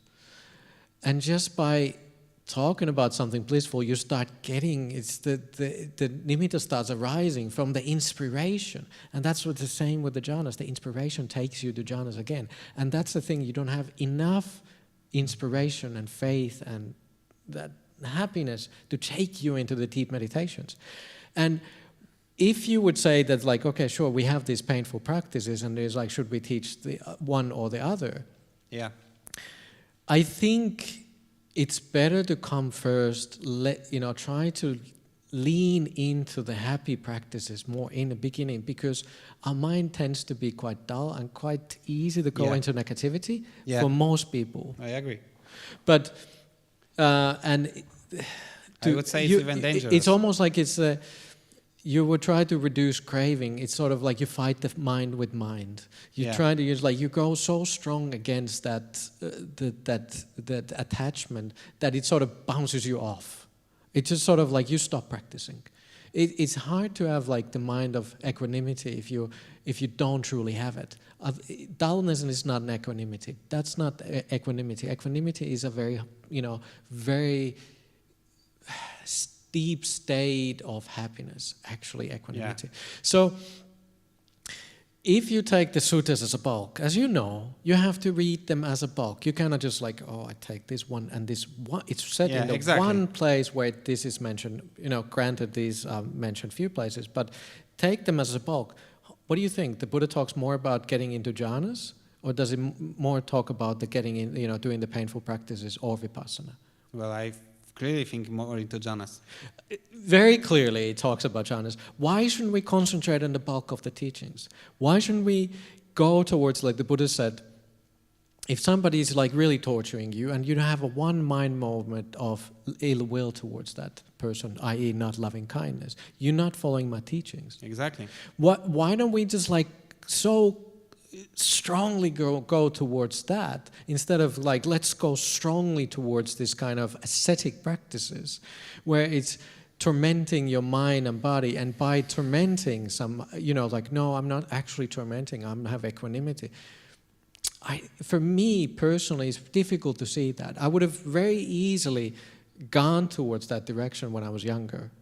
I was very easy, like what kept me away from Buddhism in the beginning, well, I saw it sort of like airy-fairy, pink fluff, loving kind. I was like, not me. I was more into punk movement and I would have easily just like, let's do it tough. But now I see it as like, I can't see that it really works because that equanimity is not proper equanimity. Exactly. That clear seeing, okay, the vipassana, granted, you could say that it was like, oh no, you do the contemplation or you clearly seeing, but that clear seeing only comes from deep meditation. And then you start seeing where my craving lies. Is it in the food? Well, then, because your mind has equanimity, then you can just sort of like contemplate the food is disgusting. But you can also see disgusting food as really tasty food. You can develop that kind of contemplation as well. But so why do they go towards these practices, which is I mean, I can see they're always men. They're always young men. They have this mind state which is like, I'm doing something. The Buddha said, Ajahn Brahm says, let go, relax to the max. And, some other teachers said, you cannot relax to the max all the way to the Nibbana. Yeah. It's just sort of like, as if you're going to counter-argue, it's like, oh, people are going to be so relaxed, they just end up sleeping all the time. Nobody does that. You can't, it's just like, it's gone so against human nature. But why not enjoy the path? Yeah. Why not forgive yourself? Why should you, it's almost like let's dwell on these negative ideas and then just that somehow takes you, because it's a very normal human sort of young male warrior idea. Yeah. Just like, leave me alone, I'm too old now, I just want to have a happy life. I'm done with that. Yeah, well, I agree that, and it's also jhanas, but also what leads to them, which is this loving kindness, acceptance, letting go. So it opens up this Buddhist path to be really just a path of it's pleasant journey, like in the sutas. The Dhamma is good in the beginning, in the middle, in the end, right? It's not going like Buddha denied. It's not path through suffering towards happiness. Right? Yeah, well, that's what he clearly said for the for the Jains. Exactly. Like if the suffering would leave, and you purifying your karma. Well, obviously they have done a lot of bad karma because they're tormenting. There's so much suffering now. You can clearly see. Well, they are definitely have a lot of bad karma from the past, and and suffering doesn't lead into suffering. More suffering doesn't lead into happiness. So. Again, it's like that thing, like as if you can't be mindful all the time, and mindfulness leads into more mindfulness. It doesn't work that way. Yeah. Well, I agree, and I personally had problems because, like, going to vipassana courses has made me neurotic, because I was so aware of my body, but this equanimity wasn't working, and I struggle to this day. And this is like big damage, like it's almost over a decade now I struggle with this. I think this is pretty dangerous, and it should be more spoken about. Absolutely. We should talk more about it, that be careful with that. And then for a lot of people, they think I'm sitting down, it's going to be painful. Meditation is painful, right? Exactly. It's like it's still in the back of my mind. Like you said, you got something bad from vipassana practices. For me, I got it from the Zen practices and even the other teachers. Like, just endure the pain, have equanimity with it.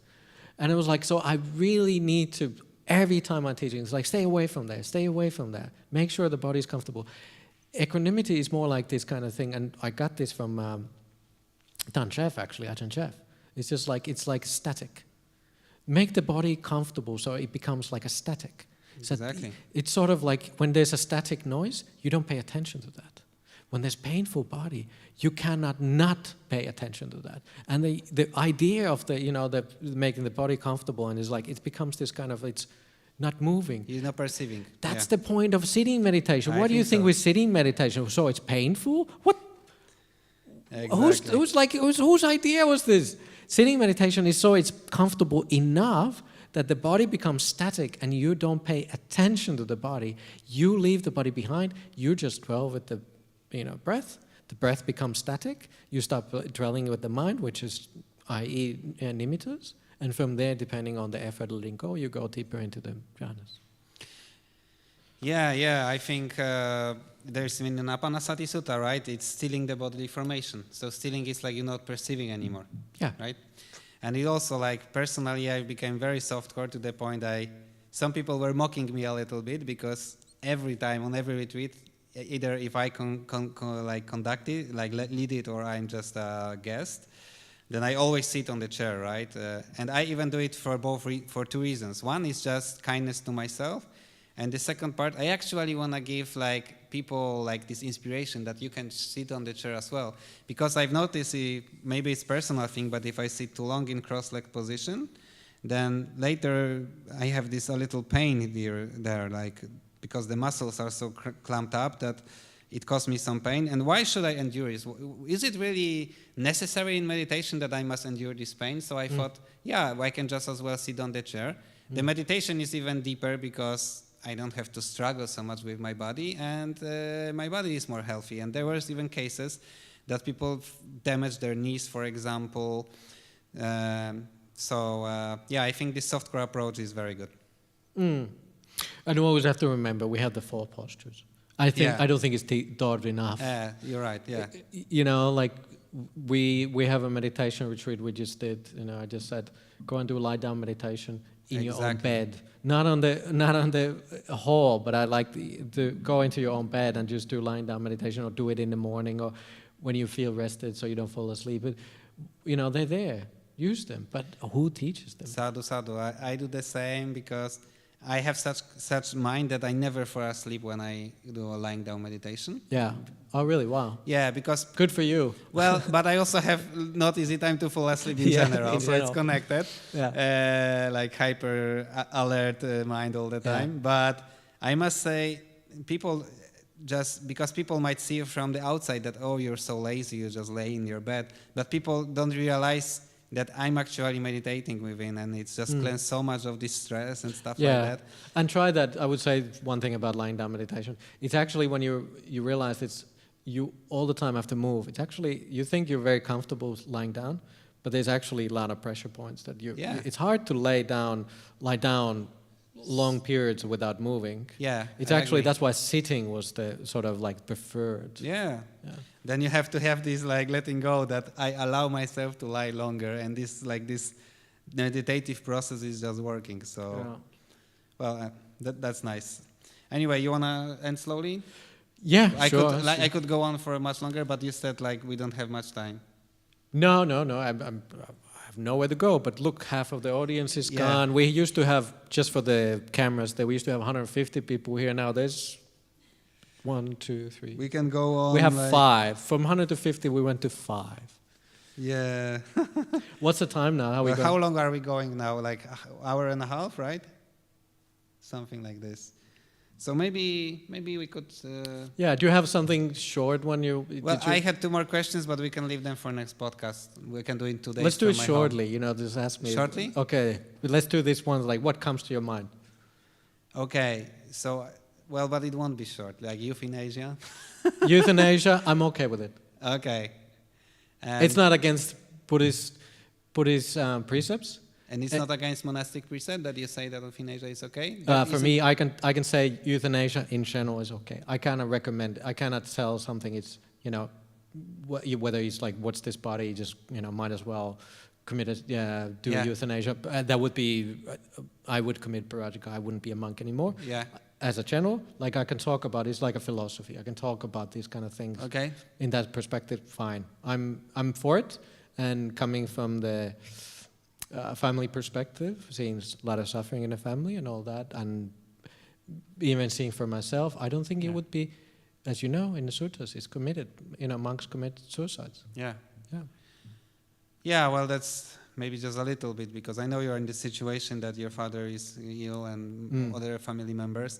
And I personally, if I think about this, I don't think, if I knew that I'm going to die soon anyway, and I just have to endure terrible suffering at the end, I would probably be open very much to this idea. But on the other hand, we have this fear, like Christianity is saying that no, you should like endure till the end, right? There is a little bit like that in Buddhism. Ajahn Brahmali says that you should. We're probably going now longer and longer in this, but Ajahn Brahmali says that he wouldn't do it because he wants to really that the suffering you would endure would really just hone you, and it's like, I don't want to get reborn. This is how much suffering you get because you're going to die. So there is something to it, and I understand the point. Yeah. So you have to be very careful you don't come from a selfish point of view. You also have to think about really maybe a better way of looking at it, like, what do others have to endure because of me? There's a lot of suffering you can actually take, but are you really a big burden for others? Maybe it's sort of like, maybe that's one of the reasons that where you would go towards that as well. The others, look, the suffering I'm causing for others is not worth it. Yeah. Maybe I can, like, sure, if there's 10 people helping me all the time, changing my diapers, washing me all the time, turning me around in the bed, it's not that bad. But do you want that for your family? Yeah. So don't be selfish. Okay. Because suicide is a selfish act, quite often. Sure, it's a call for help many times, but people who suicide, they forget how much the people they're left behind suffer. Yeah, so the one last thing I wanted, like this super quick, I wanted to ask you also about anatta and like the realization, like in psychology, because I started contemplating that you said on the retreat that can you see your thoughts as not your own? And actually, if you go into that deeply, it's becoming creepy in a way. Like, Right. So where's what is it practice for everyone? Like, because let's be honest, almost all people identify with their thought stream all life. You take for granted that I'm making these decisions, I'm here, I'm thinking, and suddenly you feel like this is not you, like it's really not you. But I can understand from the Buddhist perspective, maybe this is indeed a breakthrough we are aiming to, but it sounds scary because even psychology, and there's this the realization, the personalization. So isn't it danger that it leads to something like that? It could. I guess you could be, maybe there's something to be said about it. I didn't think of that. And now that you said it, I think I remember experiencing that same thing for myself. I was like, this is a bit creepy. Where's that little person giving me instructions like how to live my life? But, crazy ideas. But the better way of looking at it is like really not disassociation, but sort of devaluing. Turn down the volume a little bit. Don't value it so much that, it's, so you sort of, that's the big thing is like, okay. It's sort of like Ajahn Brahm similarly, try to look at them a little bit more like a video, like a movie in a cinema that there is, don't get sucked into the story so much. Yeah. That's a better way of looking. So it's not so, disassociation would be like, it's creepy. Yeah, I could see that. That could be. So just devalue, but not to clearly see this as an alien entity who's constantly talking to you. Yeah, sometimes people, where do these thoughts come from? It's like, of course they come from you. It's just like you creating stories. I mean, it's you. But, so they don't come from either. Your thoughts are conditioned. It's like there's not nothing where they come from. You're looking for these thoughts, but they are these movies, but you live these. So. Okay, thank you, Ajahn. Okay. Sadhu. I think it's enough. I can see that looking for the number of audience and for people. But it was really nice. Thank you. Yeah, Petro. well, you said yourself we go Joe Rogan like many hours. We should go for 5 hours. So we did. Anyway, now we can either make a break or if anyone from the audience have any questions. The large audience. Well, but still someone can have some questions. Or we could do a 5-minute break and do the questions afterwards. There are 43 people online. 43 people online. That's pretty good. Okay, That's pretty good. Yeah. Hello online. Hello online. Very nice. It's up to you. Do you need to take a 5-minute break? Well, we could take. We could take, depending how many. For the sake of the are there recording, questions online already? That depends on, because I bet you. For online there will be sure, but I don't know if we're going to go there. Because it will be endless. No, we're going to answer maybe some. we go for like half hour, let's say. Yeah, let's go half an hour, sure. Sure, we can do it. I'm just feeling my bladder. Half an hour, what do you think? Okay, 5-minute break, and then we can take all the questions online and from the audience. From the hall and then online. Okay, great.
you do that, sure.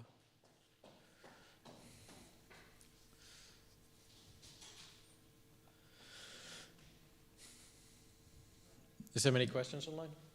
I'm trying to find some. A lot of comments, but...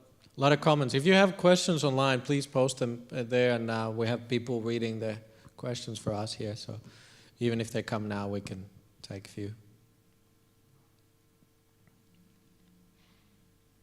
Oh, there's one. Oh, one question. Great. So, yeah, let's wait for Piotr. Yeah, let's. Piotr's coming.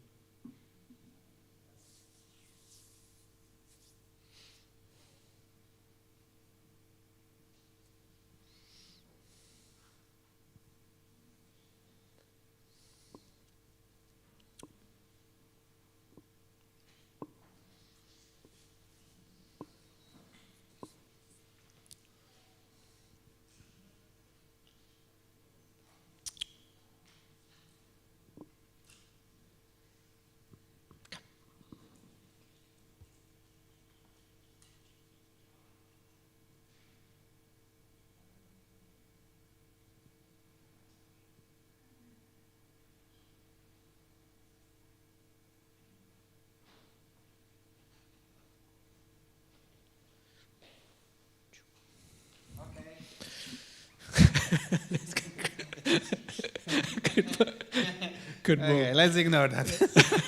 Because that I realized at least. At least you realized it. Okay. Not usually wearing such pants, you know? Okay, let's... Anyway. Inside joke. Okay, nobody saw that, so we go for the questions. Please, should we go for the online questions first? Maybe first from the hall, I think. Okay. So anyone from the hall? The grand audience here. Yeah. Ask a question. Something. You don't need to. But if someone Do you have anything? No? Okay, then let's go. Okay, maybe I can go with Yeah, one. please. Okay.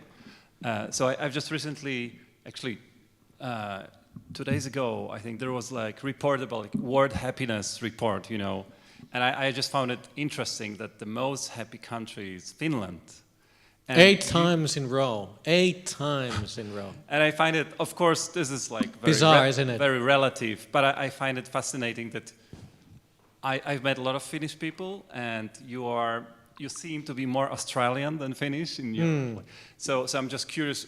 Do you have any thoughts on that? I heard like a very interesting saying. I think it was from one Ajahn that he said there's no. How does he say it? There's no kind of happy culture in the world. There's the only culture that's noble. It's the culture of the noble ones. Oh, that was the way he put it, right? Mm-hmm. So there's no, you cannot find happiness in any particular country. But still, I find it super interesting to hear it from you, because Finland and Australia, like it's like two polar opposites. But in some way, Finland is at the top of this ranking. I'm just curious, do you have any thoughts on these worldly cultures and whether there's any, you can kind of, you cannot say they're all the same, right? So and then also Thailand, right? So I'm just really curious, what are your thoughts on that? It's an interesting question. I mean, I was in the monastery in Thailand. It's a famous monk, his name is Ajahnem. I stayed with him and we were driving in the forest. He wanted to show he's doing this. There's a jungle behind the monastery. Went there for a little drive, and then he was curious about this. Like, what does make Finland stable country, for example? Or like, why? What's the difference between Finland and Thailand, for example? And I was telling him these like differences, and I said, and then he said, why? Why is Finland like prosperous country, and why is Thailand not so prosperous? It's like, I don't know. I mean, why is Finland, Sweden, Norway, Denmark? Why do we have a lot of wealth in there? It's like, perhaps we just got lucky. Finland was just on. Iron Curtain was just below us, and then came from Poland. We didn't get caught on that one. Very easily we could have been behind it, or even invaded by Russia. Different story. In general, what they say, obviously, I mean, they've done a lot of reports. Why do these Nordic countries register high on this happiness index? Obviously you have to measure it somehow. you can think about it as like a contentment, but obviously I like to think, and there's something to be said that these societies which are quite even tend to be happier. We all go to the same schools. Whereas in Australia, private schools are the must. If your family has money, you put your children through the system of private schools. And the more money you have, the more expensive schools they give. And it tends to segregate the society in this kind of blocks. It's like, you always associate with this kind of like a level in the society. I went through these private schools, therefore. Same in England, very, very hierarchical society. Whereas in Finland, I went to same school with kids from like multi-millionaire household families, like really. And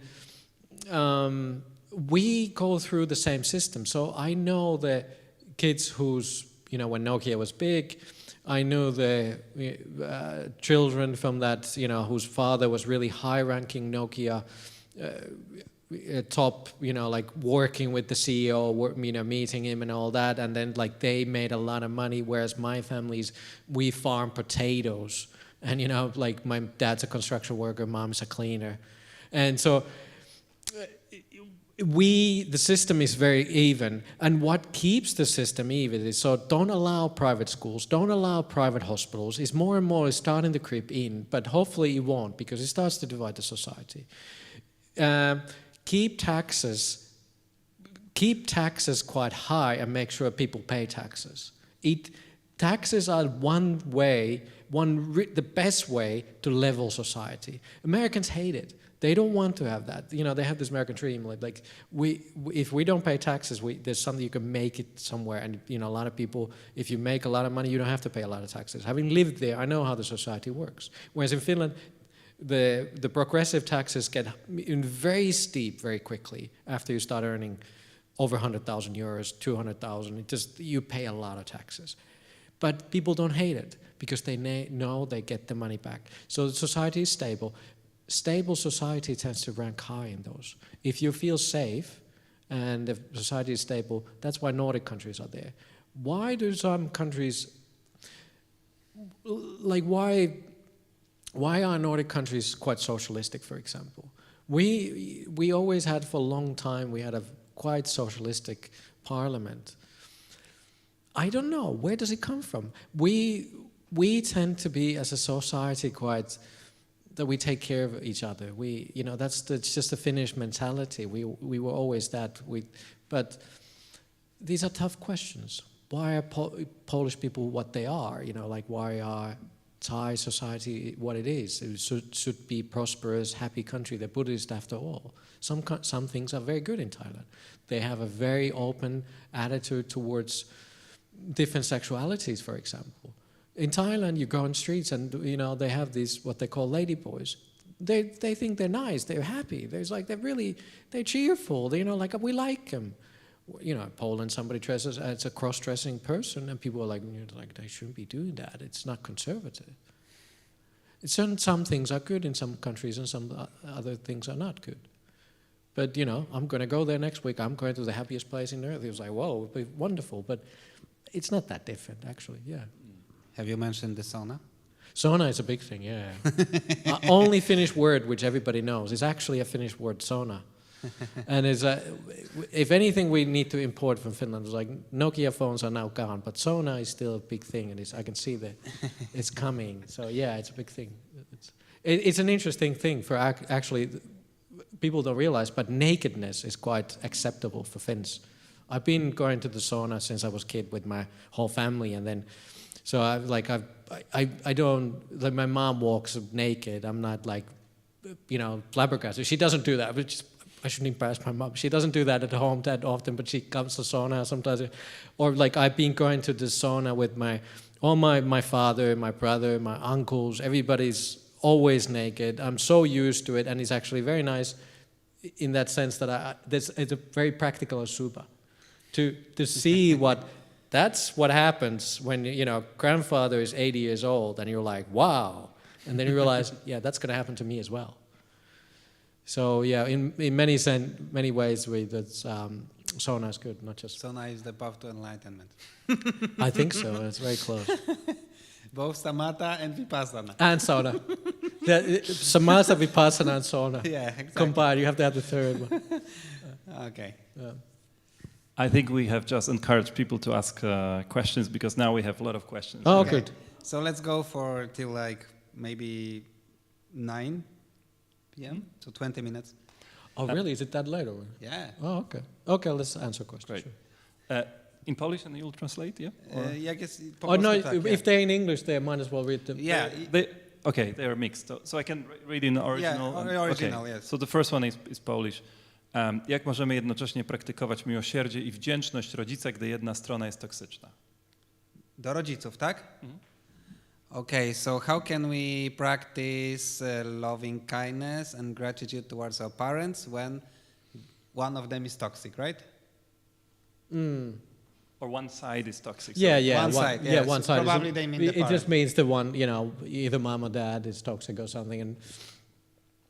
And sometimes it is true that remove yourself from the situation is the best option. It's easier to have loving kindness, love the tiger behind the cage. But I don't know. What do you think, Piotr? Because it's quite a common question. Like, how do you really have loving kindness towards somebody who's really difficult? It doesn't have to mean even mom and dad. Yeah. Mom or dad. Well, I think with parents, it's my personal take is first of all get acquainted with teachings of the Buddha, and the Buddha said that we should have respect and like good feelings towards our parents. So I think it's like a quest in a way that the heavier a karma is, the more difficult parents you have, the more you have to be forgiving and loving kind. But I think personally that first of all, if they are abusive, absolutely you have to remove yourself physically, have distance. I think also I was saying in the past that it's like you really can take a long break to heal yourself. So first of all, get a therapy, get good practice, get support, and when you feel really strong, like an oak, then you can go back, and then you keep as much contact as they are not toxic, and when they are toxic, then you remove yourself again. So this is these healthy boundaries. And from my experience, what is really helpful is that just stop expecting anything from them, because when you have expectations of toxic people, they become very argumentative. But when you just don't want anything from them, but you are just there to support them. Okay, they want to talk, you talk with them. They want your help, you help. And so you treat it most like a service for as long as it's not abusive to you. And then when they become abusive, even when you serve them, then you again get to your distance, forgive them from the distance, and in this way, I think is the best approach. Yeah, I think it's a good practical advice. That thing, just remove, and then once in a while try dip your toe into the water and try if it works, and have your own sanity. As long as you have your own sanity, things are easier. Yeah. Yeah, and it can be also, I think, very helpful, because this practice shows you that it doesn't have to be perfect, but from time to time, even if you give them a little bit of kindness, a little bit of being with them, then it helps. It doesn't have, you just realize you cannot be, it won't ever be a dream that with this toxic parent you will be in this beautiful, loving relationship, but at least even from time to time, if you give them this loving kindness and acceptance, it actually matters for them a lot, I think. I think it does, yeah. Okay, next one. Next one. Czy praktykowanie Qigong wspomoże praktykę medytacyjną? Okay, does practice of Qigong can support meditative practice? Yes, of course it can, and it's a very, very big thing in Asian culture, and why not? Anything what helps your meditation, sure, take the practice. Yeah. Jak z punktu widzenia praktyki buddyjskiej można pracować nad wyparciem? Okay, how from the perspective of Buddhist practice can we work on Repression? Repression, yeah. Repression of emotions, for example. So, you have repressed emotions. How do you, Or repressed instinct, whatever. Yeah, emotions, or probably instincts. Yeah, like I said, people have told me, and I personal experience that as a meditator, to your own horror, you notice that I have these repressed views, emotions, however you whatever call it, but you just have to be honest about it. I think that's a key thing for me. I would say that to just have that forgiveness in your heart, develop, kindness and forgiveness and acceptance, and then these things rise in your mind. It's like, oh, this is how I've been behaving in it. Then you have at least ways to deal with it, and you don't just keep pushing it away. And you learn from these things. Nobody's perfect, but you just have to learn from whatever is inside. Yeah, I also think that it's a good idea to really have some space in your life when you really allow yourself to be yourself. Because I think many repressed people are these people who from childhood were told that you must be like this, you must be like that. And they never were allowed to just hear the voice of their heart. So at least when you're, have some meditation practice or lying down and just being with yourself, really just try to open up to your real feelings. It doesn't mean you have to act on them, because not all of them will be wholesome and skillful, but at least really open to yourself and to know what's there, I think is very important. And I think this is actually lacking in some people's practice. So. Yeah, and like I said earlier about that, sometimes people seem to be that they're very angry character, but if you just that is actually a repressed emotion of fear. Yeah, or being secluded from alienation. Yeah. Not accepting. Not accepting that it was oh, this is actually, just learn that. It's actually when you recognize something, you know what to do with it. If you don't recognize that I'm a fearful character, or I have fear, if you don't recognize that as it is, what it is actually, then you don't know what to do with it. But when you recognize oh, this is what I have, then you know what to do with it. I think it's very important. Yeah. Czy brak ja już jest szczęściem? Is lack of self already happiness? Is lack of self already, is it happiness? Sure, the less, okay, well for people to see it easier to sort of that's sort of philosophical question and a bit difficult perhaps to recognize, but you notice that what a burden it has been when you lose something like that self-doubt. You lost something actually, but what you're not carrying is the doubt. I always like to talk about doubt. There's many other feelings, but because doubt is one of my big things, I have a lot of that shadow in my mind. It's just no, you're not good enough. That thing telling me just you probably won't succeed. You probably fail again. Once you the self doesn't disappear until it does. Obviously, at some point it will. But it's replaced by and what is replaced by. We talk about these freedoms, so we find these freedoms, and they're really nice when the self does disappear. Okay. Nothing to say? No, I think no self is not yet my level, so I won't speak about things that are beyond. Yeah, it's a bit deep. I mean, I just thought it was a bit philosophical, but yeah. Proszę o wskazówkę, jak wychować dziecko w zamożnej rodzinie, aby umiało zdystansować się do świata materialnego i praktykować w życiu nauki, które daje Dhamma. Dziękuję.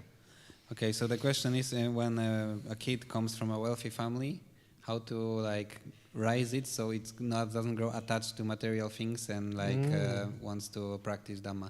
It's actually an interesting question because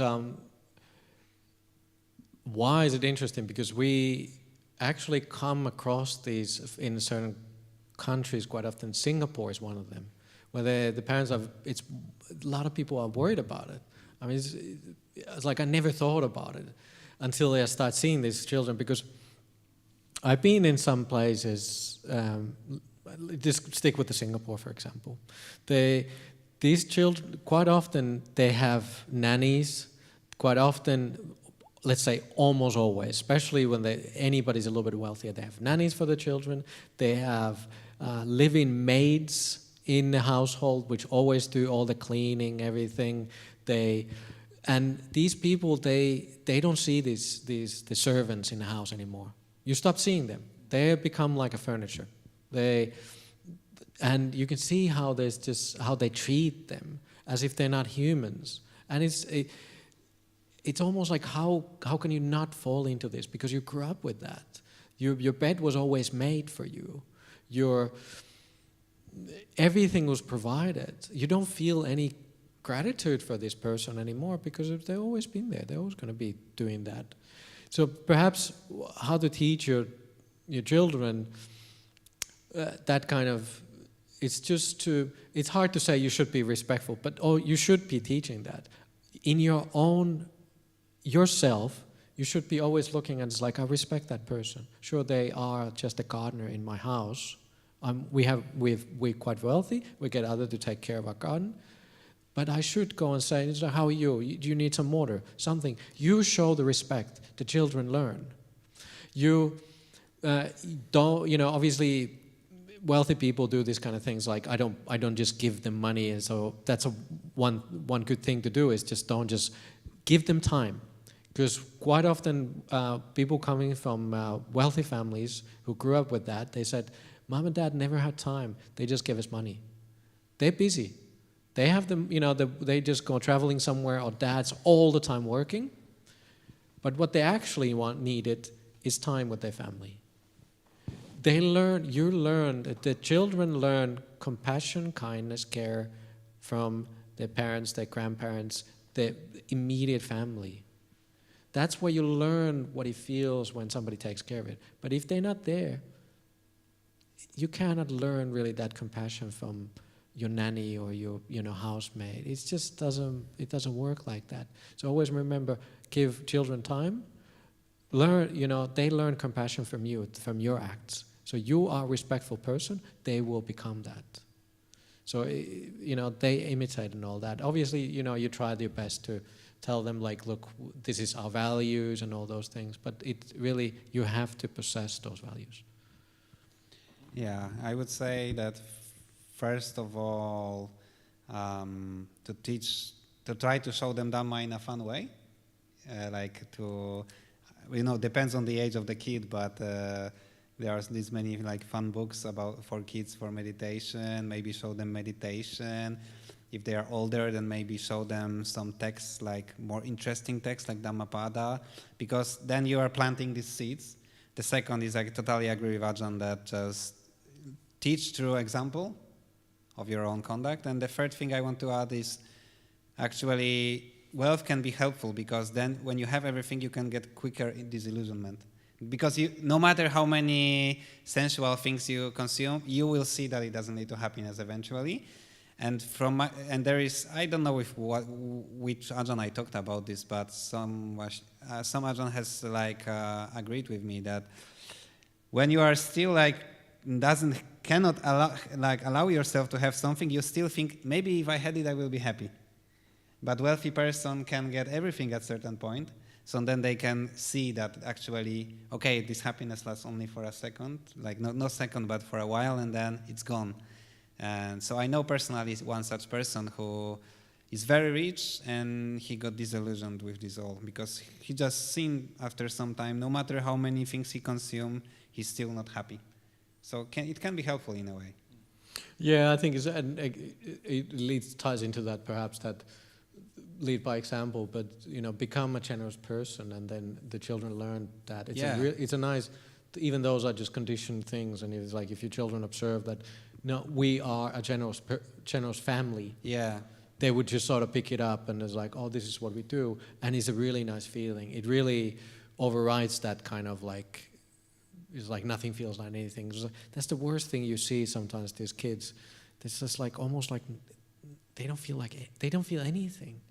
Same like I knew a lot of people, wealthy kids when I lived in the United States, close to San Francisco. There was this, they call them gated communities. They live in this almost big prison, but it's the golden prison.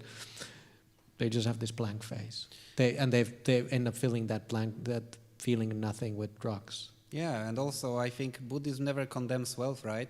No, Christianity is the Bible says that it's very hard for a rich person to get into heaven, but actually in Buddhism, in the sutas for lay people, Buddha actually praises the householder who gets wealth, and he even gives advice how to maintain it, how to give to some. Yeah, exactly.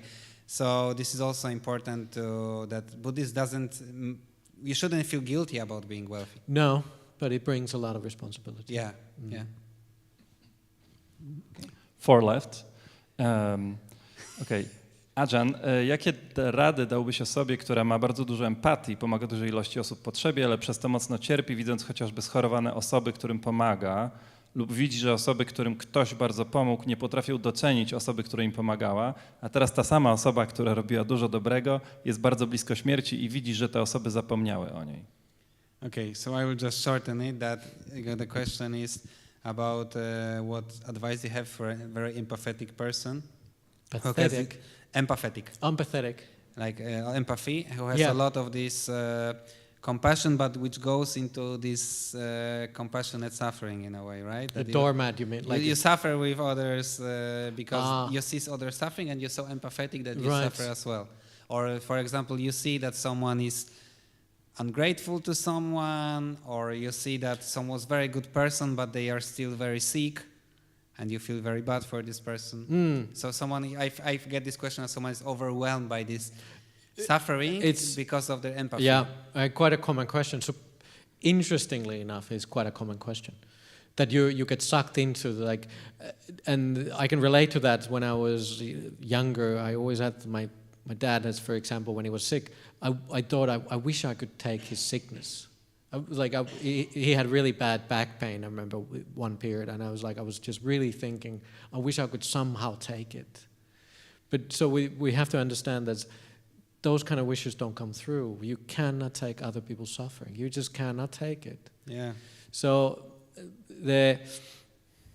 you have to come a point of view from wisdom, and then you have to also see that if yourself are into the bog, if yourself is too deep, you cannot help anybody. So you're too invested. You have to have this kind of sounds bad that you have equanimity, but you just sort of have to make sure that you're stable yourself, that you have enough stability in your own mind, that then you can help others. Because when you get sucked into that, you don't know what you're doing, and then both of you are suffering. Yeah.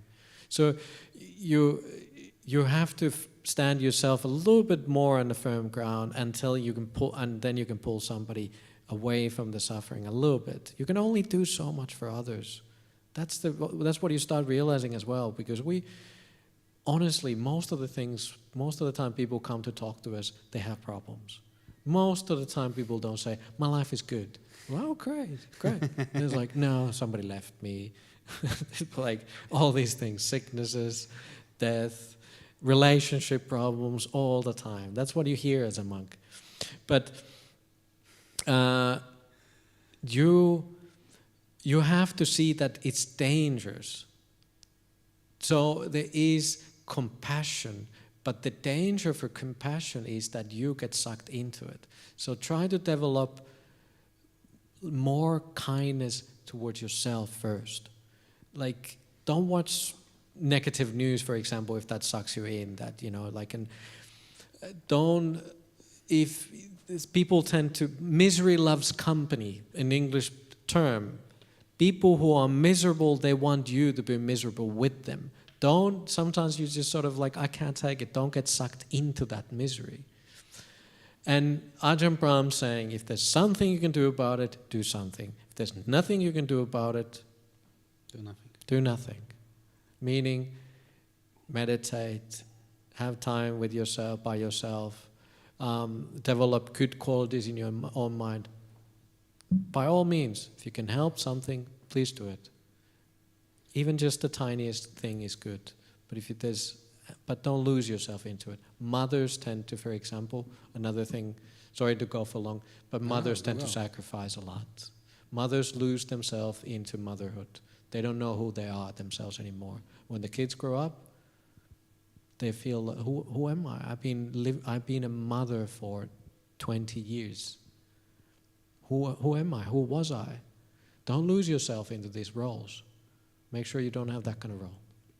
Yeah, if I may to add something, I'm curious about your comment, Ajahn, because actually Ajahn Sona has pretty strong teaching on that. It's one of my top 3 his favorite talks. It's called 350 million plus 1. It's talk about equanimity, and he says gives a pretty radical example that let's say you have a great day. Yeah, sun is shining, I have a great day, I had a good coffee, and suddenly I get a newspaper and I read about, let's say, someone nice dying. And I get sad, right? Because someone died. And this is what, and then he says, yeah, you were good until you've read that news. But actually it's going on all the time. And he gives this example that every second, like 300, let's say about 300,000 people are either dying or in agony, not including animals. And the only thing we add we only suffer when we think about this. So, and he says that this +1 means when we actually take this suffering, then we only add +1, only one more person suffering. And he gives it as an example that actually we should not have compassionate suffering. He says that karuna is only coming from a place of happiness or equanimity, that you want to help someone, but you don't experience this suffering within yourself. What do you think about this? No, it's true. I mean, it's partly commentarial, but it doesn't really talk about it in the sutas like that. But in the commentaries, it does say that. But so there's near enemies and far enemies, for example. But then, so that would be that you yourself end up, you either have you're coming in a place you're above somebody, I'm better than you, therefore I'm helping you. No. I haven't finished it. Okay. And the second one is yourself suffering. That recognize those enemies of compassion, karuna, for example. Yeah. So don't go in there. And then yes, exactly. You have to possess it first. That's why I'm teaching loving kindness. If you have loving kindness in your own bank account, you have money in a bank account, you can give, right? But if you don't, you're going into debt. So who should have the loving kindness first? You. Exactly. It sounds, Christianity they teach others. I think, because I haven't been learning that too much, but you should always help others. No, we always say let's start from yourself. Yeah, well, when I first heard this, I was a little shocked. I had this rebel, we should really not feel suffering with others. We shouldn't have this compassion. But what I found is, you need for a certain period of life to have this empathy, I think personally, to really wake up your heart in a way to others people's suffering, but then you have to train yourself to not take this suffering on yourself and just help from rational level of the mind. So I think, let's say, you probably know it as a monk. People, as you said, come to you and tell you about many problems. If you would live with them through this suffering, you will be very miserable.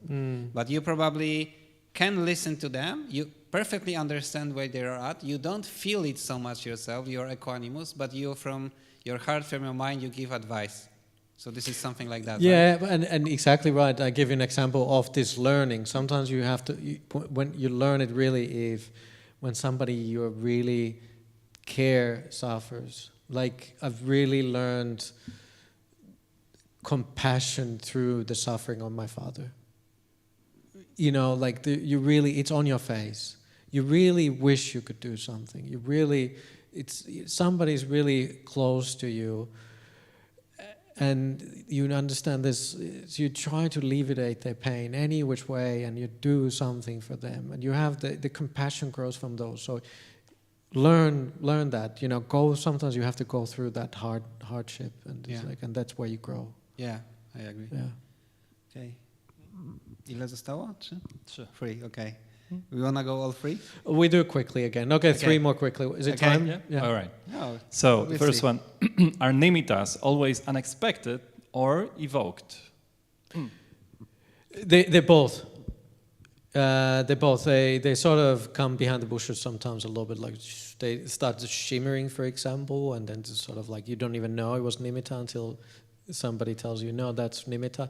Evoked in a sense that it's the inspiration takes you there. So when you're very inspired, it actually starts appearing, and it can be there with you in day-to-day sort of normal life. You can eat through the nimitta.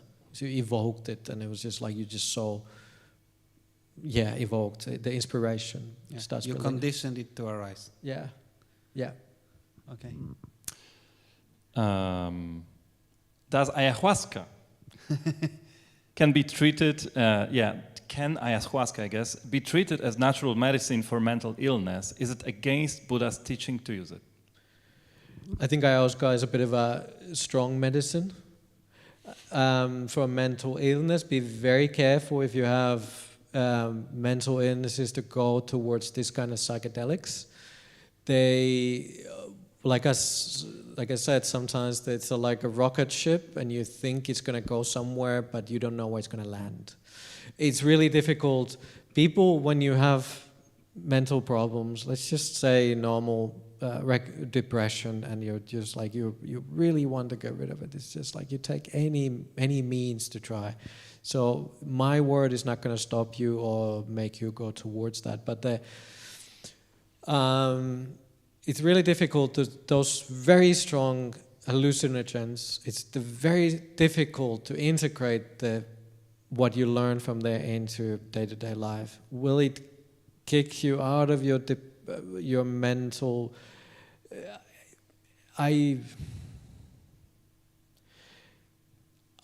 I would be so careful with it. I cannot recommend it to anybody, ayahuasca. It's too strong for anybody with a mental disease, mental problem. Yeah, I would say, because I've studied this topic very extensively, and first of all, like from scientific perspective, what is most warned against is all psychotic mental disorders. So schizophrenia, psychosis is the most this is, for these people it usually gets worse. Like depression, on the other hand, studies show that it's better, but as Bante said, like ayahuasca is most powerful psychedelic in the world, so people don't realize what they're getting into. And so even if people are curious about this stuff and want to try them out, then probably it's advisable to pick up the less powerful psychedelic. Like Ajahn was saying on the retreat, like in some Q&A, because this is really extremely powerful. Expect that things can go really badly and you're worse off. So what do you think? Whatever you think you have now, if you can accept that this will be, multiplied, get worse. If you can accept that risk, well, I cannot recommend it. Yeah, I personally was into shamanism in the past, so I was interested in this stuff. And even me, I'm generally a pro-psychedelic person, let's say, but I would never, ever advise ayahuasca to anyone because it's just so powerful that people don't know what they are doing. But like mushrooms or something is like more like, you can try it out. And if it doesn't go well, then it's just not so deep to screw you up for life. But I've heard many cases when people took DMT and they just cannot go back. So it can be one-way ticket. That's the thing. You open a lid to something and you won't be able to unsee what you just saw. Yeah, exactly. And with less strong psychedelics, it's more possible that you will forget, and you will just go back to your life. But with this, it goes so deep, you cannot forget. So be careful. It's not. Yeah, when you see a psychotic person, whether they're taking anything, it just, let's say, these things happen sometimes. It's not fun. There's nothing nice about seeing somebody who's psychotic. It's terrible. Yeah, and also I don't know how people have studied it because it's sort of a fashion now, like ayahuasca, but even in shamanic circles, it's considered the top of the strongest for the highest veterans, most powerful shamans who practice with these plants for decade or something. Then this is like the final step, but to take it for a person who doesn't have much grounding in spirituality and shamanism, I think it's like, it's like you want to be a Buddhist and go straight into arahanthood, right? It doesn't work like this. It's gradual path. So. Yeah, not to dwell too long on this one, but perhaps you would have to develop first your sila, your kindness. Yeah. You make sure that that's very purified, that you have a very good base, very good kindness in your own heart. You're very level-headed. You're in a good place. And then think about it. Yeah. But who's going to do that? Yeah. So I think that's enough. Okej, i ostatnie. Czy kodeks mnichów pozwala na korzystanie z telefonów, czytanie gazet i wiadomości, korzystanie z czata AI i tak dalej? Okay, so does the monastic code allows you to use phone, to read newspapers, to read news, and what was the last one? AI chat. And use AI chat. Sure. Yeah. We obviously the monastic rules. Our rules are 2,500 years old, so we kind of have rules against it. But you have to be very careful about entertainment, and even news. They tend to suck you in. So you just have to be wise using those things. They're like a can of worms. Once you start, you don't even know. Like for us, we're trying to figure out what money means these days. It's just everything gets so complicated with those things. I had a phone for last 3 years because of the building project I was part in Melbourne, our new Buddhist new meditation center. Because of that, I was leading it. You have to be available. You have to blah blah blah. You know what these are like, and I just realized it's too difficult. I had to give it up. I just few months ago, after the building project ended, I was just like, I'm just gonna hand it in. I cannot live with this. So if you can have a dumb phone, good for you. It's a lot better. For us, I'd rather even not to have a phone. Okay, so thank you for the questions, people who are listening online. And Yep, thank thank you you. everyone for attending, both in person and online. And thank you, Ajahn, for Thank you, being Piotr. the special guest of this podcast. Yeah, it's nice to do these things, isn't it? So Yeah. it's because we don't have to speak so long, and it's nice to have this dialogue. Yeah, So. I think it was very nice form, so hopefully we'll do that. In the future, actually, we will, because when Ajahn Brahmali will be in Poland next month, then actually in Wrocław we want to make such podcast, which I will be leading as well, but it will be actually 2 monks, Ajahn Brahmali and Ajahn Mudito, so we will speak in 3 people. Yeah. So it will be in And thank you Wrocław. for the organizers. Yeah, thank you thank you to the engineers. Engineers. That's right. Well Yeah. done. Good job. Yeah. And and in general, if you enjoy this, please request more. No, actually, I just want to say that tomorrow there is last event on this tour of Ajahn Mudito that we have Dana in Warsaw at 10:30 a.m. in KDC, right? Right. So we can find that on Sangha.pl website.